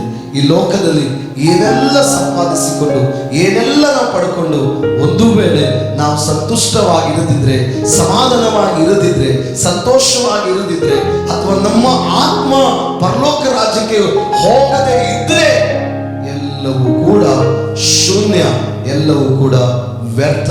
ಸೊಲೊಮೋನ ಹೇಳಿದ್ರಲ್ಲ, ವ್ಯರ್ಥವೇ ವ್ಯರ್ಥ, ಎಲ್ಲವೂ ಸಮಸ್ತವೂ ವ್ಯರ್ಥ ಎಂಬುದಾಗಿದೆ. ಹಾಗಾಗಿ ನಿಮಗೆ 3ನೇ ಬುದ್ಧಿ ಮಾತು ಹೇಳ್ತಾ ಇದೆ ಅಂದ್ರೆ, ಲೋಕದ ಸಂಪತ್ತು, ಧನ ಐಶ್ವರ್ಯಗಳು ಅವೇ ಎಂದು ಅವುಗಳಲ್ಲಿಯೇ ನಿತ್ಯ ಸಂತೋಷ ಆನಂದ ಪಡಬೇಡಿರಿ. ಯಾವುದು ಈ ಲೋಕದಲ್ಲಿ, ಈ ಲೋಕದಲ್ಲಿ, ಈ ಲೋಕದಲ್ಲಿ, ಈ ಲೋಕದಲ್ಲಿ ಯಾವುದು ಯಾವುದು ಯಾವುದು ಶಾಶ್ವತ ಅಲ್ಲವೇ ಅಲ್ಲ. ಶಾಶ್ವತವಾಗಿ 3 ವಿಷಯ. 1 ನಿಮ್ಮ ಆತ್ಮ, 2 ಆ ಆತ್ಮವನ್ನ ಕೊಟ್ಟ ದೇವರು, 3 ಆ ದೇವರು ಇರುವ ಸ್ಥಳ ಪರಲೋಕ ರಾಜ್ಯ, ಸ್ವರ್ಗ ರಾಜ್ಯ. ಇವು ಶಾಶ್ವತ. ಈ ಉಸಿರು ಇರುವವರಿಗೆ ಮಾತ್ರ ಇವೆಲ್ಲ. ನಮ್ಮ ಕಣ್ಣಿಗೆ ಕಾಣೋದೆಲ್ಲ, ನಮ್ಮ ಮನೆಯಾಗ 10 kg ಬಂಗಾರ ಇದ್ರೇನು, 10 ತೊಲಿ ಬಂಗಾರ ಇದ್ರೇನು, 10 ಗುಂಜಿ ಬಂಗಾರ ಇದ್ರೇನು, ನಮ್ಮ ಮನೆಯಲ್ಲಿ ಕೋಟಿ ಇದ್ರೇನು, ಮೀಟಿ ಇದ್ರೇನು, ಎಲ್ಲ ಇಲ್ಲಿ ನಾವು ಇರುವವರಿಗೆ ಅಷ್ಟೇ. ಇಲ್ಲಿ ಬಿಟ್ಟ ಮೇಲೆ ಎಲ್ಲ ಇಲ್ಲಿದೆ, ಅದು ಇಲ್ಲೇ ಇರ್ತದೆ. ನಾವು ಇಲ್ಲಿಯವರಲ್ಲ, ಎಲ್ಲಿ ಹೋಗ್ಬೇಕು ಅಲ್ಲಿ ಹೋಗ್ಬೇಕಾಗ್ತದೆ ಅಷ್ಟೇ. ಹಾಗಾಗಿ ಇಲ್ಲಿದು ಇರುವ ವಿಷಯದಲ್ಲಿ ಸಂತೋಷ ಪಡಬೇಡ. ಕಡೆಯದಾಗ ನಾವು 4 ಕಡೆಯದಾಗ ಒಂದು ಮಾತು ಹೇಳಿ ನಾನು ಮುಗಿಸ್ಬಿಡ್ತೀನಿ. ಪ್ರಪಂಚದ ಚಿಂತೆಗಳಲ್ಲಿ ಮುಳುಗಬೇಡ್ರಿ. ಯಾವುದರಲ್ಲಿ? ಪ್ರಪಂಚದ ಚಿಂತೆಗಳಲ್ಲಿ ನೀವು ಮುಳುಗಬೇಡಿರಿ ಅಂತ. ಮತ್ತಾಯ ಸ್ವಾರ್ಥ ಕಾರಣ ಯಾಕೆ? 13:22 ಬೇಗ ಓದ್ಕೊಳ್ಳೋ ವಾಕ್ಯ. ಒಬ್ಬನು ವಾಕ್ಯವನ್ನು ಕೇಳಿದಾಗಿಯೂ ಪ್ರಪಂಚದ ಚಿಂತೆಯು ಐಶ್ವರ್ಯದಿಂದ ಉಂಟಾಗುವ ಮೋಸವು ಈ ವಾಕ್ಯವನ್ನು ಅಡಗಿಸಿ ಬಿಡುವುದರಿಂದ ಅವನು ಫಲವನ್ನು ಕೊಡ್ಲಿಕ್ಕೆ ಆಗಲ್ಲ. ನೋಡ್ರಿ, ದೇವರ ವಾಕ್ಯ ನಾವು ಕೇಳಿದಾಗಲೂ, ದೇವರ ಮಾತುಗಳನ್ನು ಕೇಳಿದಾಗಲೂ ಇಹಲೋಕದ ಚಿಂತೆ, ಇಹಲೋಕದ ಐಶ್ವರ್ಯದಲ್ಲಿ ನಾವು ಮಗ್ನರಾಗಿರುವುದಾದರೆ, ಪ್ರಾಪಂಚಿಕವಾದ ಚಿಂತೆಗಳಲ್ಲಿ ನಾವು ತೊಡಗಿಸಿಕೊಳ್ಳುವುದಾದರೆ, ನಾವು ಕೇಳಿದ ವಾಕ್ಯವಾಗಲಿ, ನಾವು ಹೊಂದಿದ ದೇವರ ಉಪದೇಶವಾಗಲಿ, ನಾವು ಅದನ್ನು ಸ್ಥಿರವಾಗಿ ಇಟ್ಟುಕೊಳ್ಳದೆ ಫಲ ಕೊಡಲಿಕ್ಕೆ ನಮ್ಮಿಂದ ಆಗುವುದಿಲ್ಲ ಅಂತ ಹೇಳಿದೆ. ಪ್ರಾಪಂಚಿಕವಾದ ಚಿಂತೆ, ಎಲ್ಲರಿಗೂ ಕೂಡ ಏನ್ ಚಿಂತೆ? ನಾಳೆ ಏನ್ ಮಾಡೋಣ, ನಾಡ್ದು ಏನ್ ಮಾಡೋಣ, ನಾಡ್ದು ಏನ್ ಮಾಡೋಣ, ಮುಂದಿನ ವರ್ಷ ನೋಡಿ, ಇವೆಲ್ಲ ಪ್ರಾಪಂಚಿಕವಾದ ಚಿಂತೆ. ನಾಳೆ ಇದೆಯೋ ಇಲ್ಲವೋ ಯಾರಿಗೂ ಚಿಂತೆ ಇಲ್ಲ. ನಾಳೆ ನಮ್ಮದು ಅಥವಾ ಬೇರೆದೋ ಗೊತ್ತಿಲ್ಲ ನಮಗೆ, ಬರುವ ವರ್ಷ ನಾವು ಇದೆಯೋ ಇಲ್ಲೋ ನಮಗೆ ಗೊತ್ತಿಲ್ಲ. ಆದ್ರೆ ಪ್ರಾಪಂಚಿಕವಾದಂತಹ ಚಿಂತೆಗಳಲ್ಲಿ ಮನುಷ್ಯನು ತನ್ನನ್ನು ತಾನು ತೊಡಗಿಸಿಕೊಂಡು ತನ್ನದೇ ಆದಂತಹ ದೇಹಕ್ಕೆ ಭಯಂಕರವಾದಂತಹ ಶುಗರ್ ಆಗಲಿ, BP ಆಗಲಿ, ಇನ್ನಿತರವಾದಂತಹ ಕಣ್ಣಿಗೆ ಕಾಣದಿರುವ ಭಯಂಕರವಾದಂತಹ ರೋಗಗಳಿಗೆ ಒಳಗಾಗಿ ಬಲಹೀನನಾಗಿ ಆಯುಷ್ಯನ ಅವಧಿಯ ಮುಂದವೇ ಲೋಕ ಬಿಟ್ಟು ಹೋಗುವ ಅವಸ್ಥೆ ನಾವು ಲೋಕದಲ್ಲಿ ನೋಡ್ತೇವೆ. ಅದಕ್ಕೆ ಬೈಬಲ್ ಹೇಳ್ತದೆ, ಚಿಂತೆ ಮಾಡಿ ಮಾಡಿ ಒಂದು ಮೊಳ ಉದ್ದ ಬೆಳೆಲಿಕ್ಕೆ ನಿನ್ನಿಂದ ಆದಿತ್ತೆ ಅಂತ ಬೈಬಲ್ ಹೇಳ್ತಾ ಇದೆ. ಅದಕ್ಕಾಗಿ ಮತ್ತೆ ಸ್ವಾರ್ಥದಲ್ಲಿ ಕೂಡ ನಾವು ನೋಡ್ತೇವೆ ಮತ್ತೊಂದು ವಾಕ್ಯ, 6ನೇ 25 ವಚನ, ಬೇಗ 6ನೇ ಅಧ್ಯಾಯ 25 ವಚನ ಕಡೆಯದ ಬೇಗ. ಈ ಕಾರಣದಿಂದ ನಮ್ಮ ಪ್ರಾಣಾಧಾರಣೆಗೆ ಏನು ಊಟ ಮಾಡಬೇಕು, ಏನು ಕುಡಿಬೇಕು, ನಮ್ಮ ದೇಹ ರಕ್ಷಣೆಗೆ ಏನು ಹೊಂದಿಕೊಳ್ಳಬೇಕು ಎಂದು ಚಿಂತೆ ಮಾಡಬೇಕು. ಎಂದು ಚಿಂತೆ ಮಾಡಬೇಡಿ. ಮುಂದೆ, ಊಟಕ್ಕಿಂತ ಪ್ರಾಣವು, ಉಡುಪಿಗಿಂತ ದೇಹವು ಮೇಲಾದದಲ್ಲವೇ. ಆಕಾಶದಲ್ಲಿ ಸಾಕು ನೋಡಿ, ಇವುಗಳಿಗಾಗಿ ನೀವು ಚಿಂತೆ ಮಾಡಬೇಡಿ. ನಾಳೆ ತಿನ್ಬೇಕು, ನಾಳೆ ಉಟ್ಕೋಬೇಕು, ನಾಳೆ ಉಟ್ಕೋಬೇಕು, ಬರೀ ಲೌಕಿಕವಾದಂತಹ ಚಿಂತೆಗಳಿಗೆ ನೀವು ಮರುಳಾಗಬೇಡಿರಿ, ಬಲಿಯಾಗಬೇಡಿರಿ. ಆಕಾಶದ ಹಕ್ಕಿಗಳು ಬಿತ್ತುವುದಿಲ್ಲ, ಕೊಯ್ಯುವುದಿಲ್ಲ, ರಾಶಿ ಮಾಡುವುದಿಲ್ಲ, ಆದರೂ ದೇವರು ಅವುಗಳಿಗೆ ಹೊತ್ತಿಗೆ ಬೇಕಾದ ತುತ್ತನ್ನ ದೇವರು ಏನ್ ಮಾಡ್ತಾರೆ ಅಂತ ಅವುಗಳಿಗೆ ಕೊಡುತ್ತಾರೆ. ಅಡವಿಯಲ್ಲಿ ಬೆಳೆದ ಪುಷ್ಪಗಳು ಅವುಗಳಿಗೆ ಎಷ್ಟು ಅಂದವಾದ ಸೌಂದರ್ಯಮಯವಾದಂತ ಅಲಂಕಾರವನ್ನು ದೇವರು ಅವುಗಳಿಗೆ ಕೊಟ್ಟಿದ್ದಾನೆ. ಅರಳುತ್ತವೆ, ಬಾಡಿ ಹೋಗುತ್ತವೆ, ಬೆಳೆಯುತ್ತವೆ, ಕಳಚಿ ಬೀಳುತ್ತವೆ. ಹಾಗೆ ಆತ್ಮೀಯ ದೇವರ ಮಗನೇ, ಆತ್ಮೀಯ ದೇವರ ಮಗಳೇ, ದೇವರಿಗೆ ಎಲ್ಲ ಗೊತ್ತು ನನಗೂ ನಿಮಗೂ ಏನು ಅಗತ್ಯತೆ ಎಂಬುದಾಗಿ. ಹಿರಿಯರು ಒಂದು ಮಾತು ಹೇಳ್ತಾರೆ, ಹುಟ್ಟಿಸಿದ ದೇವರು ಹುಲ್ಲು ತಿನ್ಸೋದಿಲ್ಲ ಅಂತಲ್ಲ, ಹುಟ್ಟಿಸಿದ ದೇವರು ಹುಲ್ಲು ತಿನ್ಸೋದಿಲ್ಲ ಅಂತ ಹೇಳ್ತಾರೆ. ದೇವರು ಹುಟ್ಟಿಸಿದಾರೆ, ನಮಗೆ ಏನ್ ಬೇಕು ಅದನ್ನೇ ಕೊಡ್ತಾರೆ ಖಂಡಿತವಾಗಿ. ಆದರೆ ಅತಿ ಆಸೆ, ಅತಿ ದುರಾಸೆ ಮಾತ್ರವಲ್ಲ, ಈ ಲೌಕಿಕವಾದಂತ ಚಿಂತೆಗಳು, ಮನಸ್ತಾಪಗಳು, ಮನೋವ್ಯಥೆಗಳು, ಮನೋರೋಗಗಳು ಈ ಒಳಗಾಗಿ ನಮ್ಮನ್ನು ನಾವು ಕ್ಷೀಣ ಮಾಡಿಕೊಂಡು ಸತ್ತು ಹೋದರೆ ಏನು ಲಾಭವಾಗುವುದಿಲ್ಲ. ಅದಕ್ಕಾಗಿ ಕಡೆಯದಾಗಿರ್ತದೆ, ಪ್ರಪಂಚದ ಚಿಂತೆಗಳಿಗೆ ನೀವು ಮರಳಾಗಬೇಡ್ರಿ ಪ್ರಿಯರೇ. 4 ವಿಷಯಗಳು, ಬುದ್ಧಿ ಮಾತುಗಳನ್ನು ಇವತ್ತು ವಾಕ್ಯದ ಮೂಲಕವಾಗಿ ನಿಮ್ಮ ಮುಂದೆ ನಾನು ಇಟ್ಟಿದ್ದೇನೆ. ಮೊದಲನೇದು, ಇಹಲೋಕದ ಜ್ಞಾನದಿಂದ ನೀವು ನಡೀಬೇಡಿ. ಮನುಷ್ಯರ ಸಂಪ್ರದಾಯಗಳನ್ನು, ಪ್ರಾಪಂಚಿಕವಾದ ಬಾಲಬೋಧೆಗಳನ್ನು ನೀವು ಅನುಸರಿಸಬೇಡ್ರಿ. ಯಾಕಂದ್ರೆ ನೀವು ದೇವರ ಮಕ್ಕಳು. ಲೋಕದ ಸಂಪತ್ತಿನಲ್ಲಿ ಲೋಕದ ಸಂಪತ್ತು ನಿಮಗೆ ಆನಂದವಾಗಿ ಇರುವುದು ಬೇಡ ಎಂಬುದಾಗಿ. ಪ್ರಪಂಚದ ಚಿಂತೆಗಳಲ್ಲಿ ಮುಳುಗಿ ಹೋಗಬೇಡ್ರಿ. ಬೈಬಲ್ ಹೇಳ್ತಿದೆ, ಕಡೆಯದಾಗಿ 1 ಪೇತ್ರ 5:7, ನಿಮ್ಮ ಚಿಂತಾಭಾರವನ್ನು ಯೆಹೋವನ ಮೇಲೆ ಹಾಕಿರಿ, ಆತನು ಅದನ್ನ ಏನ್ ಮಾಡ್ತಾನೆ, ನೀಗಿಸ್ತಾನೆ ಎಂಬುದಾಗಿ ದೇವರ ವಾಕ್ಯ ಕೊಡ್ತೇವೆ. ಎಷ್ಟು ದಿನ ಇದ್ದೇವೆ ನಮ್ಗೆ ಗೊತ್ತಿಲ್ಲ.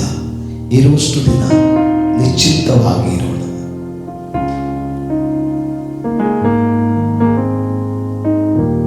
ತಿನ್ನಬೇಕಾದ ಯಾವ ಆಹಾರವನ್ನು ತಿಂದ್ರೂ ನಿಮ್ಮ ದೇಹದಲ್ಲಿ ರಕ್ತ ಆಗ್ತದೆ.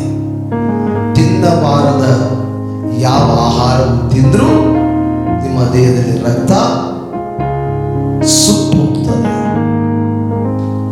ದೇಹಕ್ಕೆ ರಕ್ತವನ್ನು ಉಂಟು ಮಾಡುವ, ದೇಹಕ್ಕೆ ಆರೋಗ್ಯವನ್ನು ಉಂಟು ಮಾಡುವುದನ್ನು ತಿನ್ನಿರಿ, ಕುಡಿಯಿರಿ, ಸೇವಿಸಿರಿ, ಅದು ನಿಮಗೆ ಆರೋಗ್ಯ.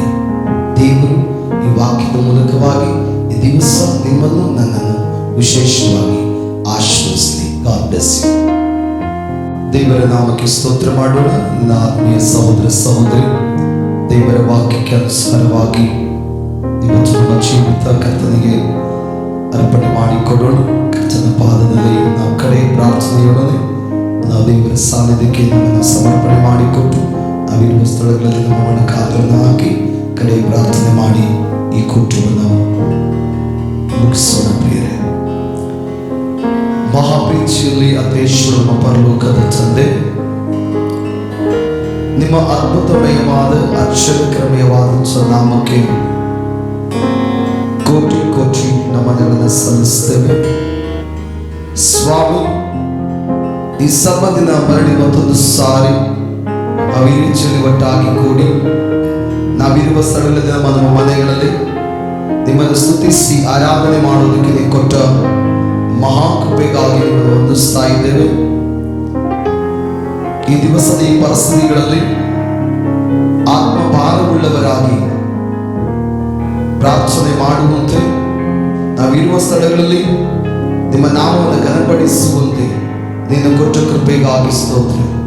ನಿಮ್ಮ ಮಕ್ಕಳು ತಮ್ಮ ತಮ್ಮ ಮನೆಗಳಲ್ಲಿ ಇದ್ದು ಯೂಟ್ಯೂಬ್ ನೇರ ಪ್ರಸಾರದ ಅಡಿಯಲ್ಲಿ ನಮ್ಮ ಸಂಗಡ ಪ್ರಾರ್ಥಿಸುವ ಈ ವೇಳೆಯಲ್ಲಿ ನಿಮ್ಮ ಮಕ್ಕಳನ್ನು ಒಬ್ಬೊಬ್ಬರನ್ನು ಕೂಡ ಯೇಸು ಕ್ರಿಸ್ತನ ನಾಮದಲ್ಲಿ ದೇವಾಲಯ ಆಶೀರ್ವಾದ ಮಾಡು. ನಿನ್ನ ಕೃಪಾ ಕಟಾಕ್ಷ ನಮ್ಮ ಮಕ್ಕಳ ಮೇಲೆ ಇರಲಿ. ಅವರ ಪ್ರತಿ ಅಗತ್ಯತೆಗಳು, ಅವರ ಪ್ರತಿ ಅವಶ್ಯಕತೆಗಳನ್ನು ಪೂರೈಸು. ಮಾತುಗಳಲ್ಲಿ ಲಾಕ್ಡೌನ್ ಸಮಯದಲ್ಲಿ ನಮ್ಮ ಮಕ್ಕಳ ಆರ್ಥಿಕ ಸ್ಥಿತಿಗತಿಗಳಲ್ಲಿ ವ್ಯತ್ಯಾಸವನ್ನು ಮಾಡು, ಅದ್ಭುತ ಮಾಡಪ್ಪ. ಯಾರಿಗೂ ಯಾವ ವಿಧವಾದ ಕೊರತೆಗಳು ಆಗದಂತೆ ನಿನ್ನ ಕೃಪಾ ಕರಗಳನ್ನು ಚಾಚು. ಅಷ್ಟು ಮಾತ್ರವಲ್ಲ ಸ್ವಾಮಿ, ಯಾರಾದರೂ ಅನಾರೋಗ್ಯದಲ್ಲಿ ಅಸ್ವಸ್ಥದಲ್ಲಿ ಇದ್ರೆ ನಿಮ್ಮ ಮಕ್ಕಳನ್ನು ಮುಟ್ಟು ದೇವ, ಸಂಪೂರ್ಣ ಪರಿಪೂರ್ಣವಾದ ದೈವಿಕವಾದ ಸ್ವಸ್ಥತೆ ಮತ್ತು ಆರೋಗ್ಯವನ್ನು ನಿಮ್ಮ ಮಕ್ಕಳಿಗೆ ದೇವರಿಂದ ದಯಪಾಲಿಸಿಕೊಡು. ಪ್ರತಿಯೊಬ್ಬರನ್ನು ಕೂಡ ಯೇಸು ಕ್ರಿಸ್ತನ ನಾಮದಲ್ಲಿ ಆಶೀರ್ವದಿಸಿ ಬಲಪಡಿಸಿ ನಿನ್ನ ಕೃಪೆಯಲ್ಲಿ ಮರೆಮಾಚಿ ನಡೆಸಿ ಮಹಿಮೆ ನೀವು ಹೊಂದು ಎಂಬುದಾಗಿ ಬಿಡುತ್ತೇವೆ. ಹಾಗೆ ನೀವು ಮಾಡುವುದಕ್ಕಾಗಿ ಸ್ತೋತ್ರ ಮಾಡುತ್ತಾ ಎಲ್ಲ ಮಹಿಮೆ ನಿನಗೆ ಸಲ್ಲಿಸಿ ಯೇಸು ಕ್ರಿಸ್ತನ ಶ್ರೇಷ್ಠವಾದ ನಾಮದಲ್ಲಿ ಕರ್ತನೆ ಪ್ರಾರ್ಥನೆ ನಾವು ಪ್ರೀತಿಯಿಂದ ಪ್ರಾರ್ಥಿಸಿ ಬೇಡಿಸುವ ನಮ್ಮ ದಿವ್ಯ ತಂದೆಯೇ, ಆಮೆನ್. ನಮ್ಮ ಕರ್ತನಾದ ಯೇಸು ಕ್ರಿಸ್ತನ ಕೃಪೆಯು, ನಮ್ಮ ತಂದೆಯಾದ ದೇವರ ಪ್ರೀತಿಯು, ಪರಿಶುದ್ಧಾತ್ಮನ ನಿನಗೆ ಐಕ್ಯತೆಯು, ಶಾಂತಿಯು, ಸಮಾಧಾನ ಸೇರಿ ಬಂದ ಪ್ರತಿಯೊಬ್ಬರ ಮೇಲೆಯೂ, ಆಲಯ ಪಟ್ಟಣ ಪ್ರದೇಶದ ಮೇಲೆಯೂ, ಧ್ಯಾನ ಸಂಘ ವಾಕ್ಯ ವಿಜ್ಞಾಪನೆಗಳ ಮೇಲೆಯೂ, ಪ್ರತಿ ಕುಟುಂಬಗಳ ಮೇಲೆಯೂ ಇಂದು ಎಂದೆಂದಿಗೂ ಸದಾಕಾಲ ಇರತಕ್ಕದ್ದು ನಮ್ಮ ತಂದೆಯೇ, amen.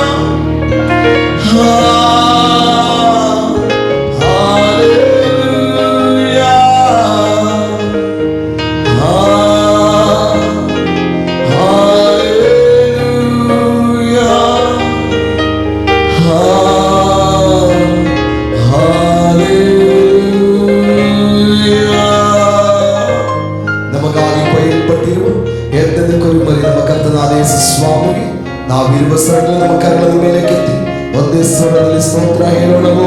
Hallelujah, hallelujah, hallelujah, amen. ಕರ್ತನೇ ಬೇಗನೆ ಬಾ, ಆಮೆನ್. ಸರ್ವಶಕ್ತನಾದ ದೇವರು ನಮ್ಮೆಲ್ಲರೂ ಕೂಡ ವಿಶೇಷವಾಗಿ ಆಶೀರ್ವದಿಸಿ. ಪ್ರಾರ್ಥನಾ ವಿನಂತಿಗಳು ಏನಾದ್ರೆ ಇದ್ರೆ ಖಂಡಿತವಾಗಿ ನನಗೆ ಫೋನ್ ಮೂಲಕವಾಗಿ ಅಥವಾ ವಾಟ್ಸ್ಆಪ್ ಮೆಸೇಜ್ ಮೂಲಕವಾಗಿ ಖಂಡಿತವಾಗಿ ತಿಳಿಸಿ. ನಿಮಗೋಸ್ಕರವಾಗಿ ನಿತ್ಯವೂ ಪ್ರಾರ್ಥಿಸುವ ಸಮಯವನ್ನು ವ್ಯರ್ಥವಾಗಿ ಕಳೆಯಬೇಡ. ಅನವಶ್ಯಕವಾಗಿ ಹೊರಗಡೆ ತಿರುಗಾಡಬೇಡ. ಮಕ್ಕಳನ್ನು, ನಿಮ್ಮನ್ನು, ಕುಟುಂಬವನ್ನು ಕಾಪಾಡಿಕೊಳ್ಳಿ. ಕರ್ತನು ನಿಮ್ಮನ್ನು ಆಶೀರ್ವದಿಸಲಿ. God bless everyone. Praise God. Thank you.